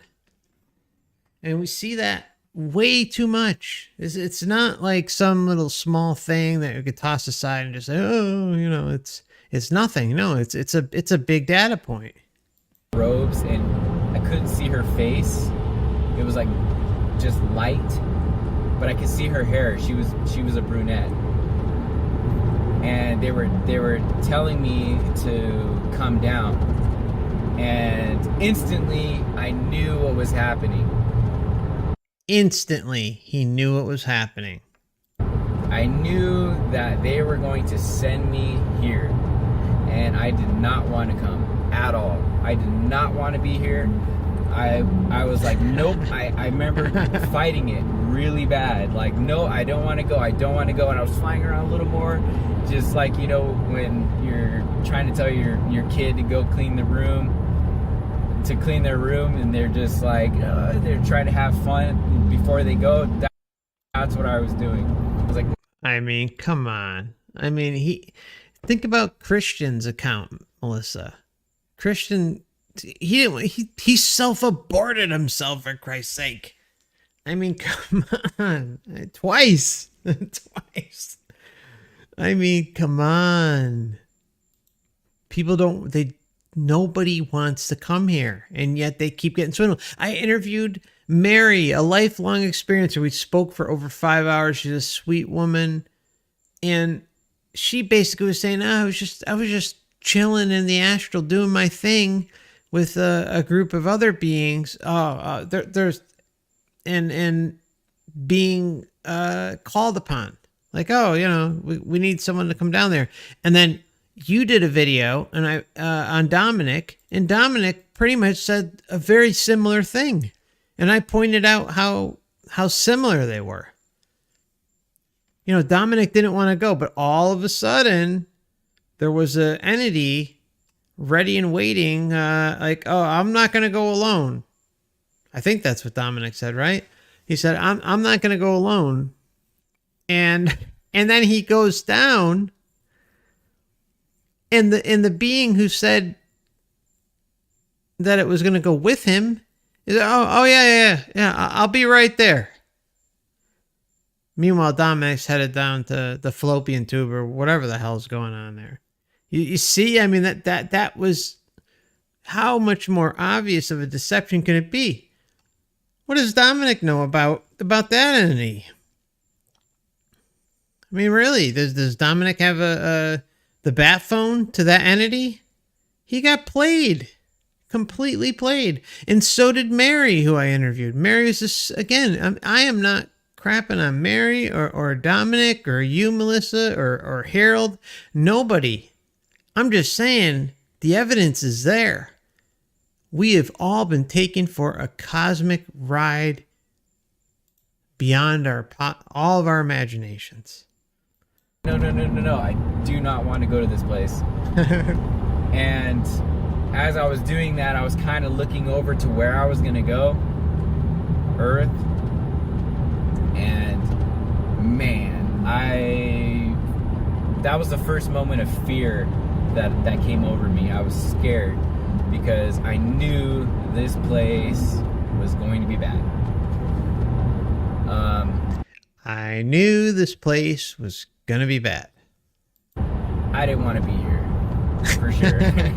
Compared to that, I didn't want to be here. And I was fighting it. And it got to the point where I was gonna go. I had no choice, and they were letting me know that you're gonna be okay. You're gonna be okay.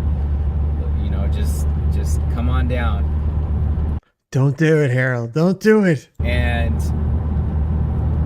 before I went down, I turned around and I saw them, and I looked, and it was a pool. It was a pool of water, and covering it was like a big awning, like old, I'd want to say like column. They were like columns, white columns. All right, so this is I'll leave it at there, at that point. But you get the point. I mean, there's, at least I hope. I mean,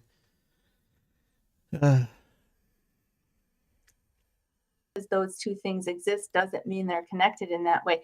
That would be like me saying, when I'm at the store, say I'm at the store going grocery shopping, this might be like a really silly example, but it's just what comes to my mind, saying, well, I'm not going to go back home, because if I go home, then I'm just going to get spit back out to go to the store again, just because you go home in between every time you're at the store. When you're on the other side, you go to the light. That's your home. That's your source. And then if you want to go anywhere else, you leave the light of your own free will. Oh yeah. Let's hear about those memories, Melissa. What do you have to coincide with that? I don't have many memories of that, and I feel, or at least I don't have any memories of that personally, but what I'm trying to say is we're just shooting from the hip and just hoping that everything is cool. I mean, I don't see the point in playing along anymore when it's just hope and faith, and it just doesn't work. That's my memory of it. The next thing I want to talk about is a lot of people are commenting and talking about the mind wipe and saying, well, they're wiping your minds when you come back to Earth. And I have a very clear memory. Again, this is just my memory. I'm just putting it out there for you guys. I have a very clear memory of going under the veil because when I was about 18 years old, I had what I call a near-death-like experience in which I experienced many things that people experience in their near-death experiences. And I remember very clearly transitioning into that experience, expanding out of my body. I remember having an experience of ultimate knowledge, and most of that I do not remember, but I remember having ultimate knowledge, but most of that I do not remember.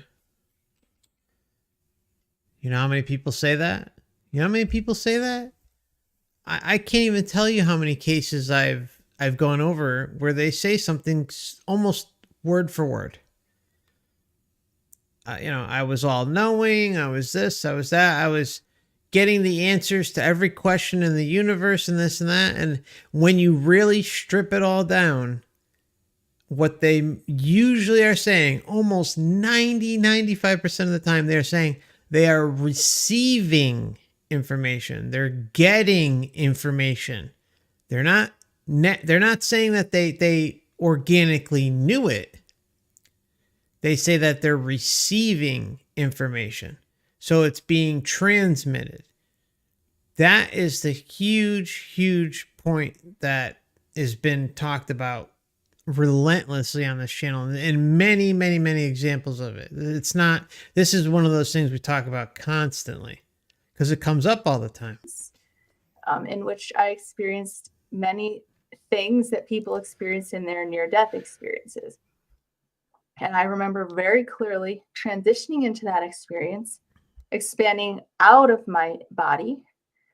I remember having an experience of ultimate knowledge, and most of that I do not remember, but I very clearly remember coming back in, and I knew exactly what was happening. And it is my mind. Can we just, Melissa, I hate to do this to you. Very clearly transitioning into that experience, expanding out of my body. I remember having an experience of ultimate knowledge, and most of that I do not remember. Okay. Has an experience going out of her body. Very clearly transitioning into that experience, expanding out of my body. I remember having an experience of ultimate knowledge, and most of that I do not remember, but I very clearly remember coming back in, and I knew exactly what was happening. And my mind was not. So there was some sort of gap there. There's still some sort of gap there. It's almost, I'm not trying to hammer you, Melissa, at all. I'm just trying to show the areas of concern. Not wiped. I can tell you for a fact, it is not a mind wipe. That is not what is going on. What happened, Sure. And I knew this before it happened, that it was about to happen, and I knew it as it was happening, that my consciousness was contracting into a much smaller plane so that it could fit inside my body. That is it. And there was so much knowledge that I had in that higher state of awareness that simply could not fit in my brain. I literally felt my consciousness contract like a balloon, and I felt the information fall out of my head. Nobody did it to me. One way that I could compare it to is like when you fall asleep at night and you have a dream, and when you fall asleep, you forget most of what happens in the waking world. And it would be kind of silly to say, oh, somebody wiped my mind. No, you fell asleep knowing what was going to happen. And from the perspective of your waking self, it's not a concern because to your waking self, the dream world isn't real. It happens every single night, and it's like it's over in a flash and you're awake. And then you forget. and then you forget.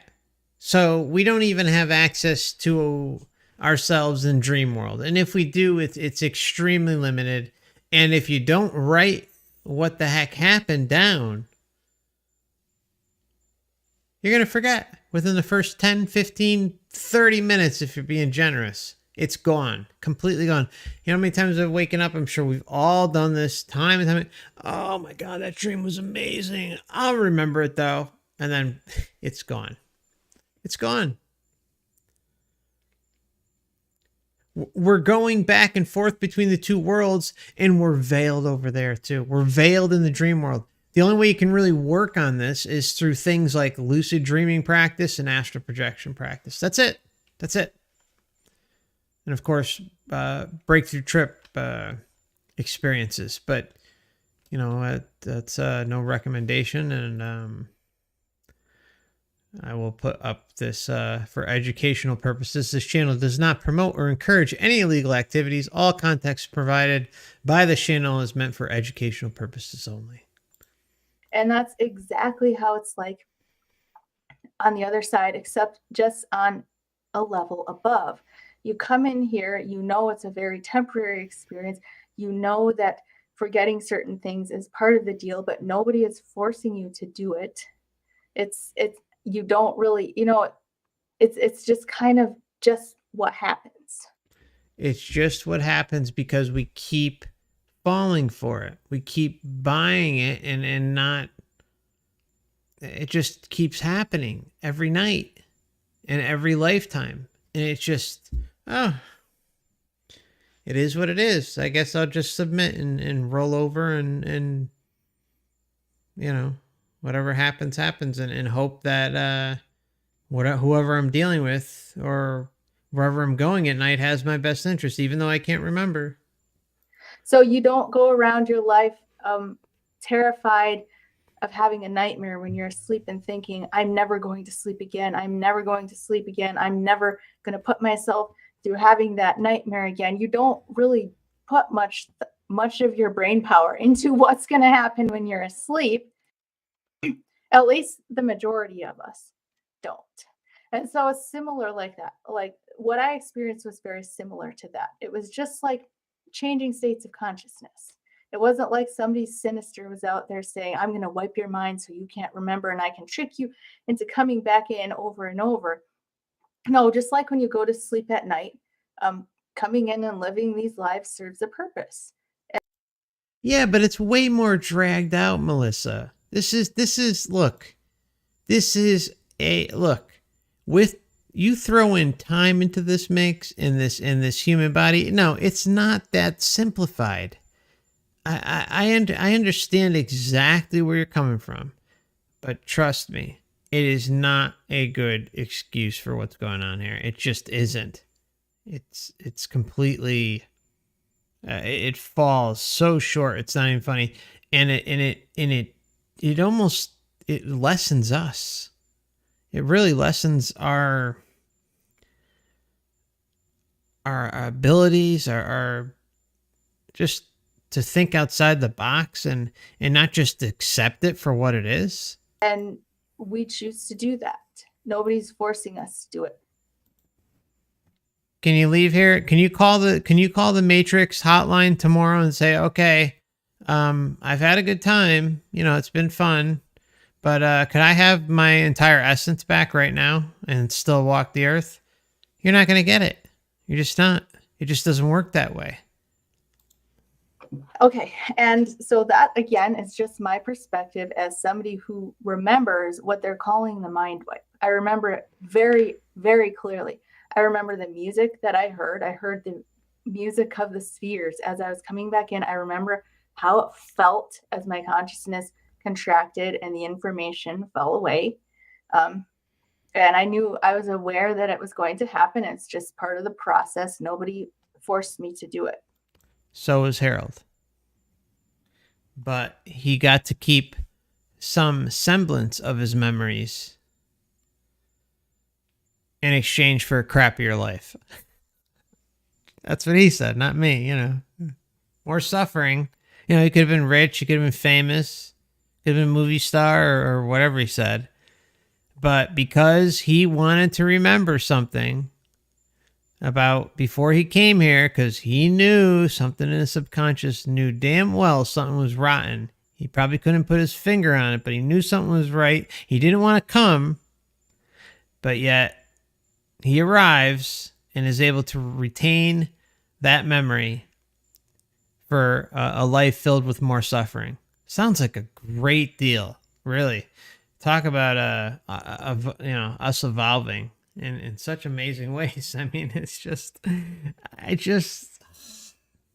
we just need to think larger than this. That's all. Okay. The third and last thing that I wanted to address is this idea that our guides are sinister beings called archons that are tricking us into a reincarnation cycle in order to feed off of our negative energy. And Parasites. Loosh. Not archons. Parasites. Loosh. I think there's just so many things about this. And the other misconception is that it's just negative energy. It's not just negative energy. It's all energy. It could be, happiness, sadness, joy, laughter, depression, anxiety, all sorts of different things. And it seems to really get its rocks off, though, from things like negative energy. It really does. It just seems that is what it feasts off of and gets the biggest yield out of. And even throw away the whole loosh thing if you really want to. I mean, even though it's really evident and all around us. I mean, everything eats off one another in some way, shape, or form and dies. Then you still have so much more out there to go off of.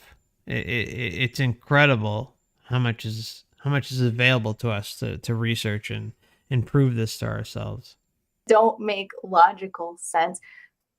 First of all, if that's the case, then why are people coming back from near-death experiences and people who have pre-birth memories? Why are they coming in with empowering messages for humanity? Because they're being tricked.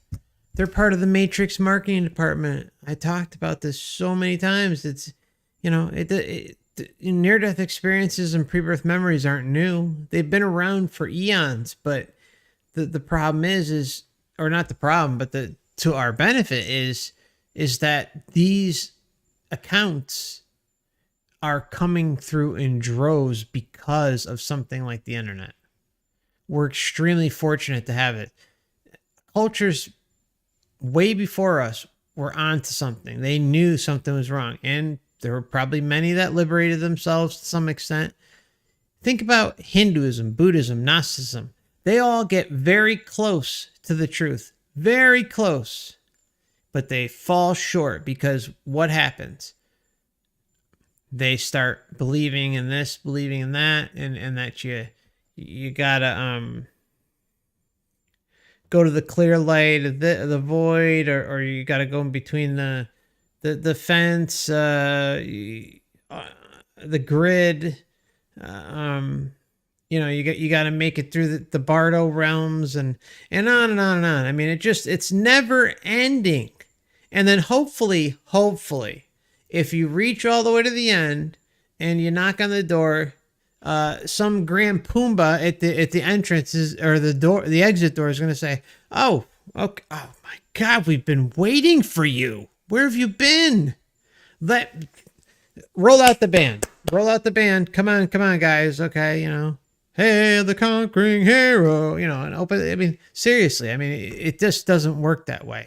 I don't think it works that way at all. It's all a distraction to try and get us to stay confined within the illusion of duality, materialism, and distraction, and attachments in every way, shape, or form.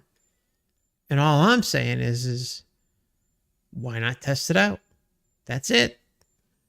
I know I keep repeating myself, but has to keep being said because of how important this is.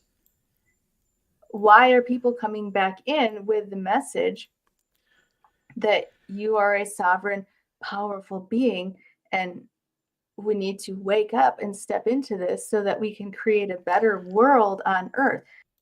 Melissa, I've come to the realization in my life here, it's not my problem to make the world a better place. I know that sounds awful, but that's where I'm at. It's not my problem to make sure that the world functions the way the system wants it to function, that I have no clue what it wants me to do because I don't have any memories for it.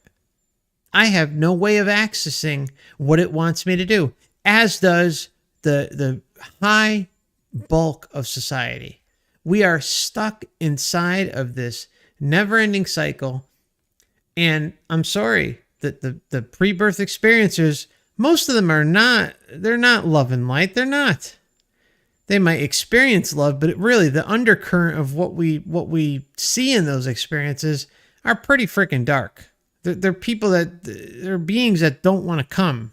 Just like NDEers who don't want to come back, but yet they do. Pre-birth memories, experiencers, they don't want to come, but they do. They feel pressured into it. They're bullied into it. And it goes on and on and on. Near-death experiences are just because they're coming back and singing a happy tune, but also in the same breath, admitting the mind wipe over and over and over again, enough to drive the cows home. And that it's such a crucial data point because it's in our face. It's not something we could just throw away and say, well, you didn't remember this segment of the thing. And, I feel like God kicked me out of his kingdom or its kingdom and blah, blah, blah. But, that's all right. I'm back here. I must be here for a reason. And the guilt trips. No, it's just enough. It's like enough of making this reality better than it should be when it's not.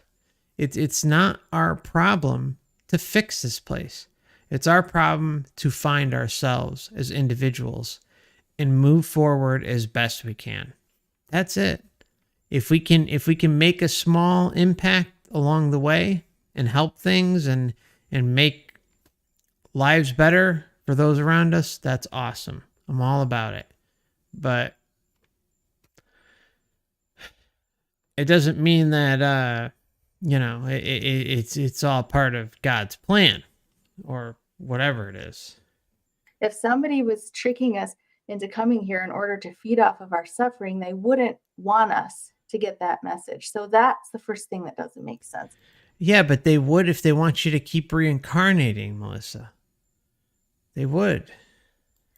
The other thing that doesn't add up to me is that just like in this world, you can read people's energy. If somebody doesn't have good intentions, most of us are going to pick up bad vibes from that person. And the other side is even more transparent. It's very hard. I mean, from what I remember of interacting with what they call guides, I personally prefer the word angels because to me it's more descriptive of what they were, of the experience that I had of them. Yeah, I think if I recall, and Harold's in the chat, I think Harold may have called them angels, but I could be wrong on that. But yeah, I mean, these are beings that project love and care, and they were on your side and all for you, and wanted to make sure, you did this and that, and that they're there for you, and they may, you won't see them once you get down there, but once in a while they'll pop in your lives in very subtle ways. I mean, it's just, again, I'm not trying to be a jerk. I'm really not. They are incredibly beautiful, powerful, loving, comforting beings. And the people who are promoting this theory are saying that, well, they're just projecting those feelings into you so they can get you blissed out and then manipulate you into coming back. But Okay, let's just rewind this because I think it's an important part. beings and the people who are promoting this theory are saying that, well, they're just projecting those feelings into you so they can get you blissed out. Okay, but that is what they're doing. But the problem is all we see time and time again is people complying, just going along with it. We don't see many beings out there fighting it. But the problem is they have bought into the narrative. They've agreed to be sucked in by the magnet of the light, or hit with the love bomb at some point, or they decided that they were, they're in the void, and then all of a sudden a hell-like experience starts occurring, a negative experience starts occurring, and they keep feeding it and thinking that they have to interact with these things and give them legs, when what I'm trying to say is that they don't need to give it legs. They need to just go their own way and protect themselves through non-interference via their creator being abilities. Out and then manipulate you into coming back. But that's not what I experienced. What I experienced was an ability to know their souls on such a deeper level than we can do here. It goes beyond mind-to-mind telepathy. It goes to actually knowing somebody as if you were that person and you had all of their experiences. So yeah, the life review. It's very hard. Now, like I said, I do believe deception is possible, but I do believe that deception usually happens in cases of self-deception. Wrong. I mean, it's true. Look, I shouldn't say wrong. I should say it's true and false, because the point is they shouldn't be interacting or believing in any of this. They shouldn't be going along with these beings and just blindly trusting. Once you blindly trust, or you have a belief-based system, which, again, as far as NDE research goes, belief-based systems have been proven to be the driving force culturally around the world. So you believe whatever you believe in, depending on where you grew up and what you've consumed throughout your life, and what you cling to, or even subconsciously have in the back of your mind. Well, the Matrix rolls that out for you. And if you choose to engage and continue on with it, it's going to get you. If you choose to stand your ground and not associate with any of it, I think it's a one-way ticket to freedom, real freedom, sovereignty, and liberation, that you don't have to answer to something exterior to yourself. Where beings can play into fears or beliefs that you already have. And that's what they do. Fears or beliefs. She said it. Fears or beliefs. So if you do believe in something, like Melissa does, that, God is the light and that the universe is love and all this other stuff, then that's what the Matrix is going to deliver to her. If someone believes that, say some person,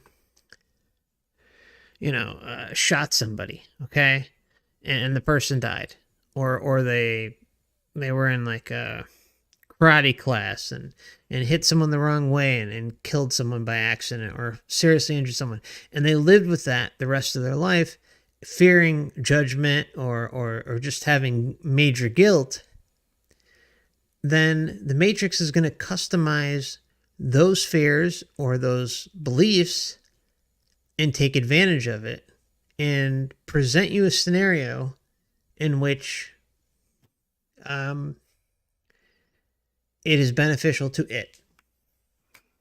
But it's much harder to deceive because your whole being is apparent.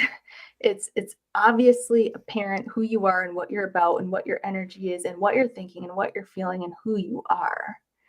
And so, but if you don't have enough time, Melissa, if you're immediately given an onslaught based on your belief systems and it's customized to you, how do you know? And these are belief-based systems, almost all of them, which were garnered here on Earth while you were here and experienced throughout your life, and then you carry them over to your afterlife, and everything is customized to the individual, that's proven beyond any doubt, then who is to say that that whole thing isn't set into place and into motion by design?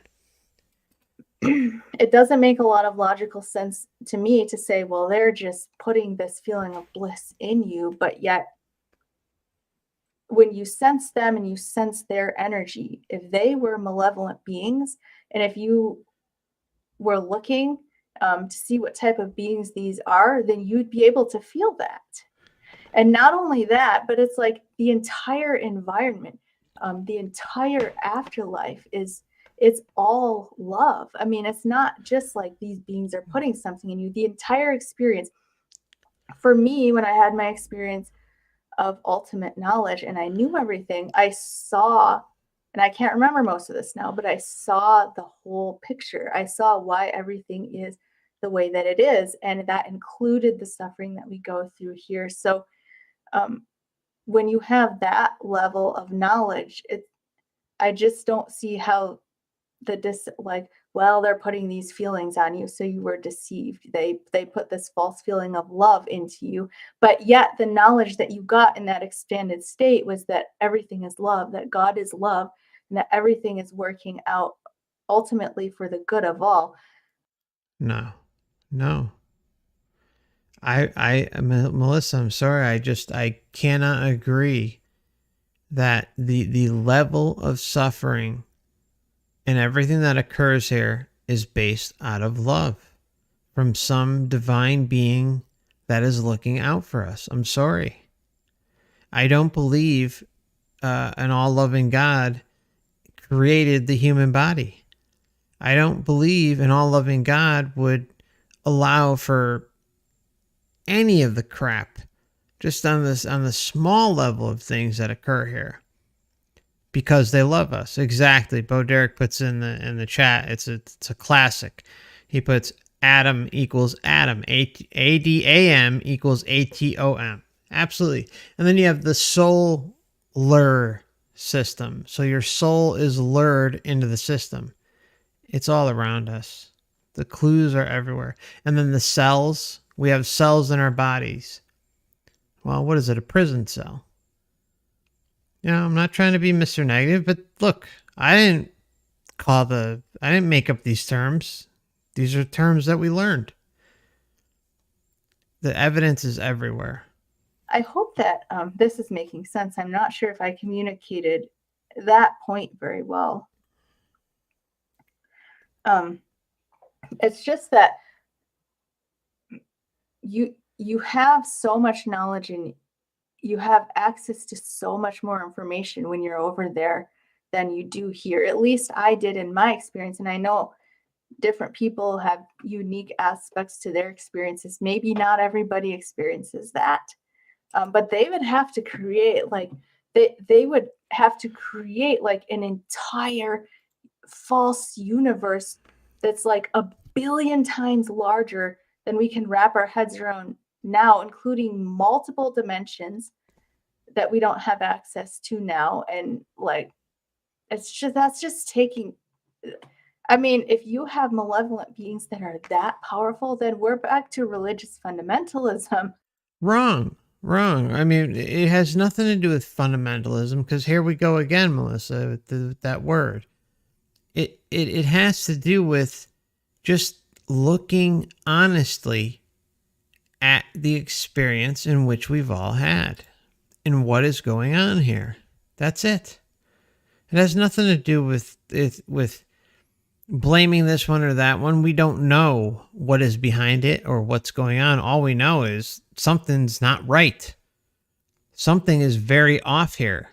And what we're being told in the astral, again, doesn't line up with what is happening here. What the hell is the mission? If nobody remembers their mission and and where they came from, why they're here, where they are going, and what the hell the point of all this is, then what does it matter?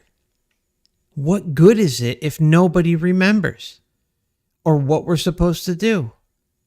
And yet there are hierarchical systems here on Earth that have had their foot up our ass since as far back as records go.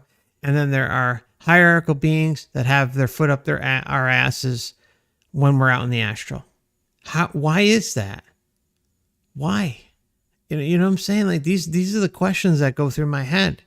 Like it just doesn't align. Like what we're being told in the astral doesn't align with what's happening here. It just doesn't. It just simply does not line up.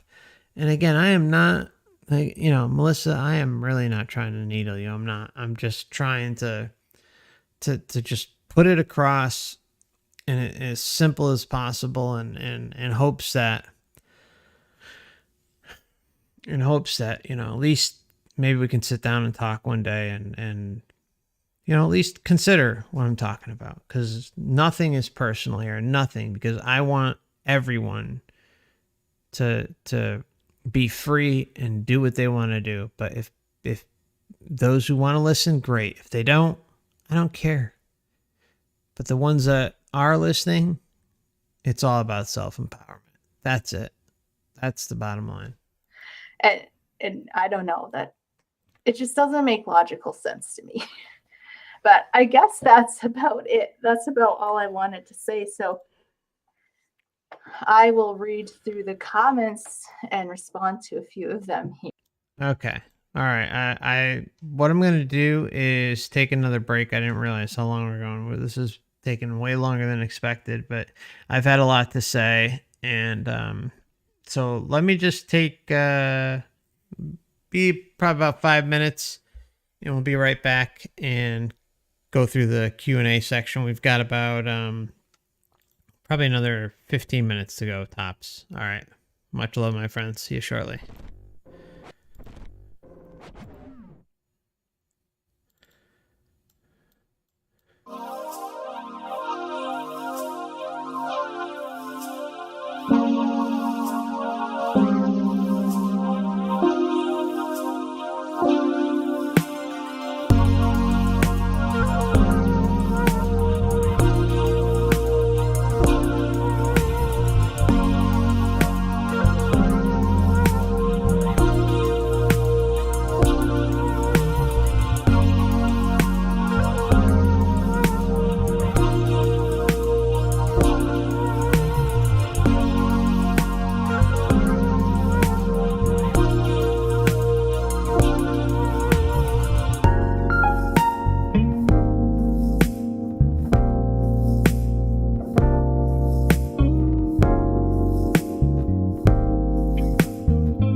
Thank you for your patience, my friends, and welcome back to Forever Conscious Research Channel. Just wanted to remind anyone out there listening who is interested, we do have the Last Timers Club where there are memberships available if you'd like to join.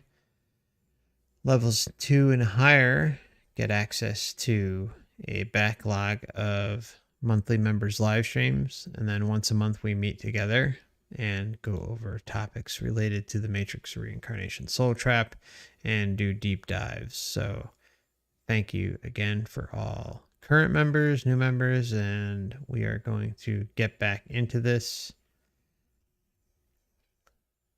Let's see here.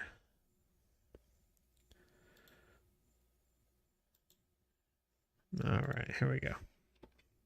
I will read through the comments and respond to a few of them here.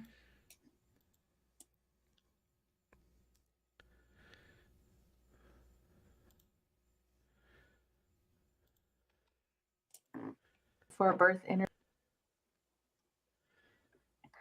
Richard says, Melissa, I really enjoyed your memories before birth interviews. Thank you so much. As an I'm going to skip through the pauses. There's a few pauses. He says we incarnate as an act of our free will with guidance from our spiritual guides.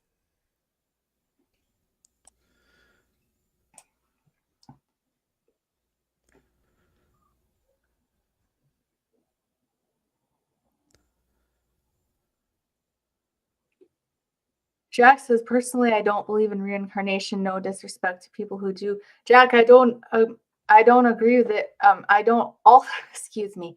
I also don't believe in it in the sense that it is typically understood. That's a whole other topic. See, like when I heard her say that, I'm really curious what she means by that. So I'd love to hear your point on that, Melissa, because it seems I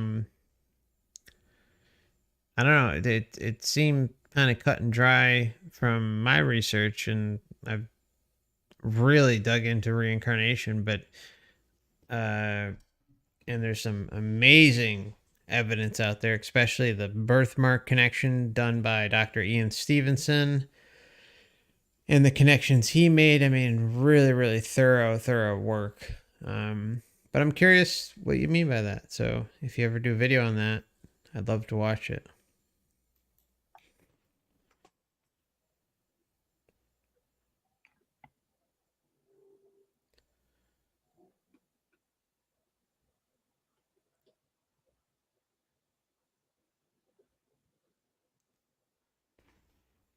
All right. Well, if you guys have any comments or questions, put them in the chat. A lot of people. I'm just fast forwarding. A lot of people saying thank you for addressing this. How is it dogmatic to say? I think this is Vince coming in here. Vince says, how is it dogmatic to say trust in yourself and to know instead of believing? Go, Vince, go. That I wouldn't say that's dogmatic, Vince. What I was talking about is people coming onto my interviews and just basically attacking my guests and telling them you're being tricked, and like, you know, I kind of think it's unethical. And she's referring to me here, just so you know. And all you cretins out there. There are some people taking some of my interviews that I did with pre-birth experiencers and using fair use guidelines. So, I mean, I appreciate that part of it on their channel, but basically taking their stories and twisting them to promote this reincarnation soul trap theory, even though my guests don't believe that and were not intending to promote that theory. It has nothing to do with attacking you or your guest, Melissa. It has absolutely nothing to do with it. It could be my phone could be telling a near-death experience, and if it was interesting and I felt it was real, I would cover it. I mean, it has nothing to do with you or your guest. It has everything to do with the collective of all the information, everything combined, and all the various topics and subtopics that which relate to each other that prove this thing, in my very strong opinion. So there's nothing unethical or morally wrong with just, I mean, at the very minimum, disagreeing with you, but on, you know, a bigger level, just like the whole system in general and how it misrepresents itself to us and limits our perception. If we just think that the light and this and that is all there ever is, and that, not all there ever is, but it's the real deal, and that we should just be subservient and not ask questions, that just, it doesn't fly with me. It just doesn't anymore. I'm just over all that. And so it's that kind of stuff. And then just people being really aggressive with comments. And what I was saying with that is that it reminds me of religious fundamentalism, and that should be a red flag, in my opinion.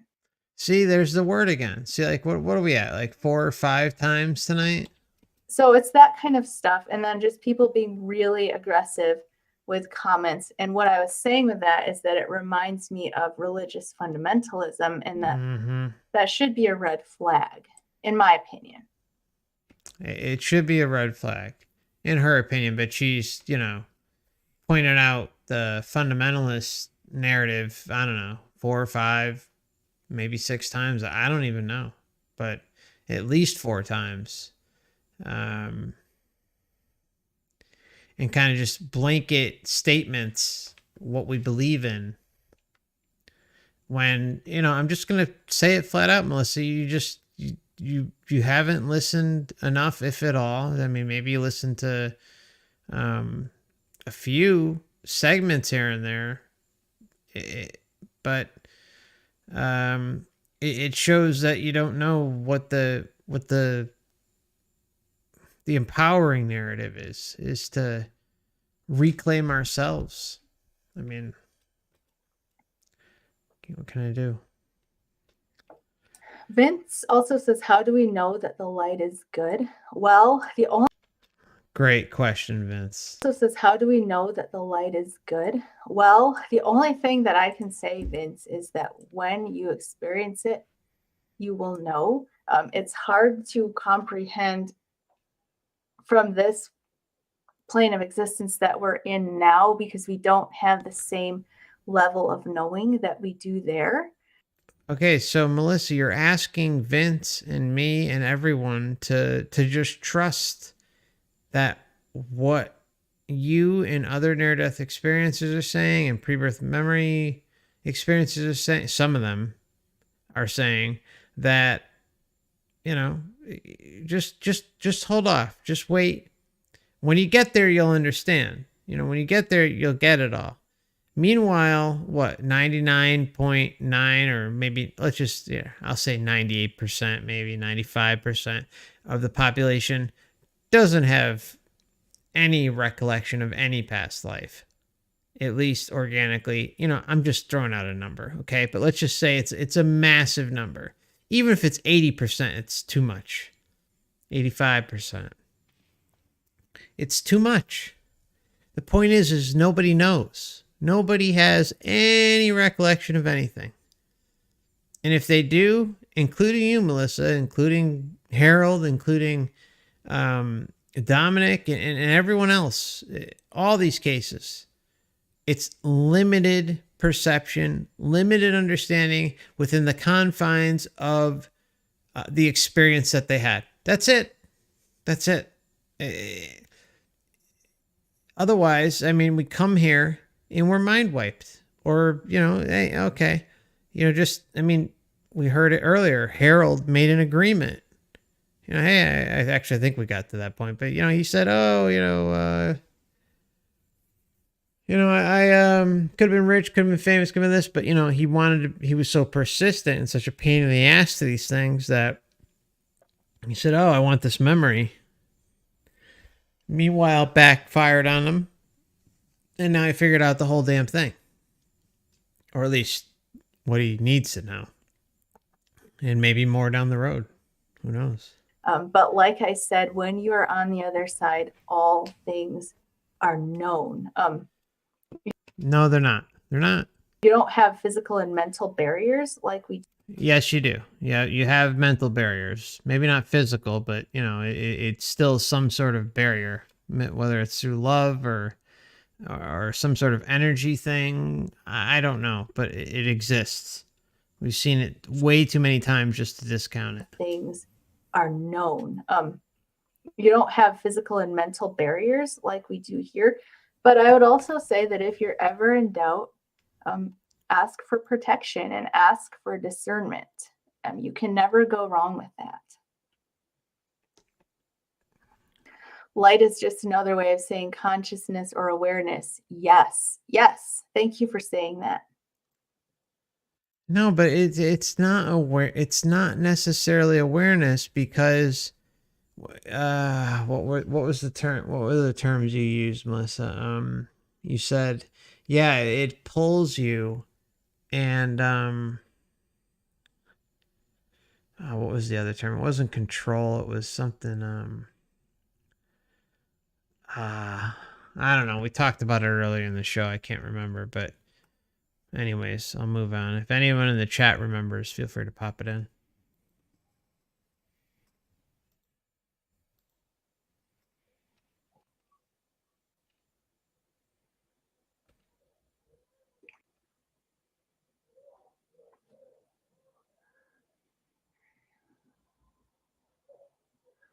All right, guys. Well, I think I'm gonna wrap this up and go. All right. Well, I think I'm going to do the same in a few moments, but what I will do is see if I don't think there's any questions tonight. We went for way longer than expected, but it's been fun. It's been enjoyable. I want to give you guys a heads up that tomorrow we'll be having a new episode of the series My Journey to Awakening at 4 p.m. Eastern Standard Time. The Vegan Skeptic will be joining, and I really, really can't wait to sit down with him. It's probably going to be a super... You thought today was long? Tomorrow is probably going to be crazy long. I don't have a link up yet, and I was hoping to, but I wanted to make sure everyone listening tonight heard in advance. So it'll probably be around between 4 and 5 p.m. tomorrow. I mean, I didn't expect to go this late. It's almost 4 a.m. now. So I would say between 4 and 5 p.m. tomorrow. That would be Saturday, July 9th. And that's Eastern Standard Time. So between 4 and 5. All right, my friends. I'm going to hop in the Discord server for maybe about 10 minutes, and then I'm going to head to bed. So thank you, everyone. Much love and blessings to you all. I will see you tomorrow. Stay safe and take care of yourselves, okay? Don't overthink this. And remember, you're already sovereign. You're already fine. You don't need to rush into any decision. And we'll see each other soon. Thank you.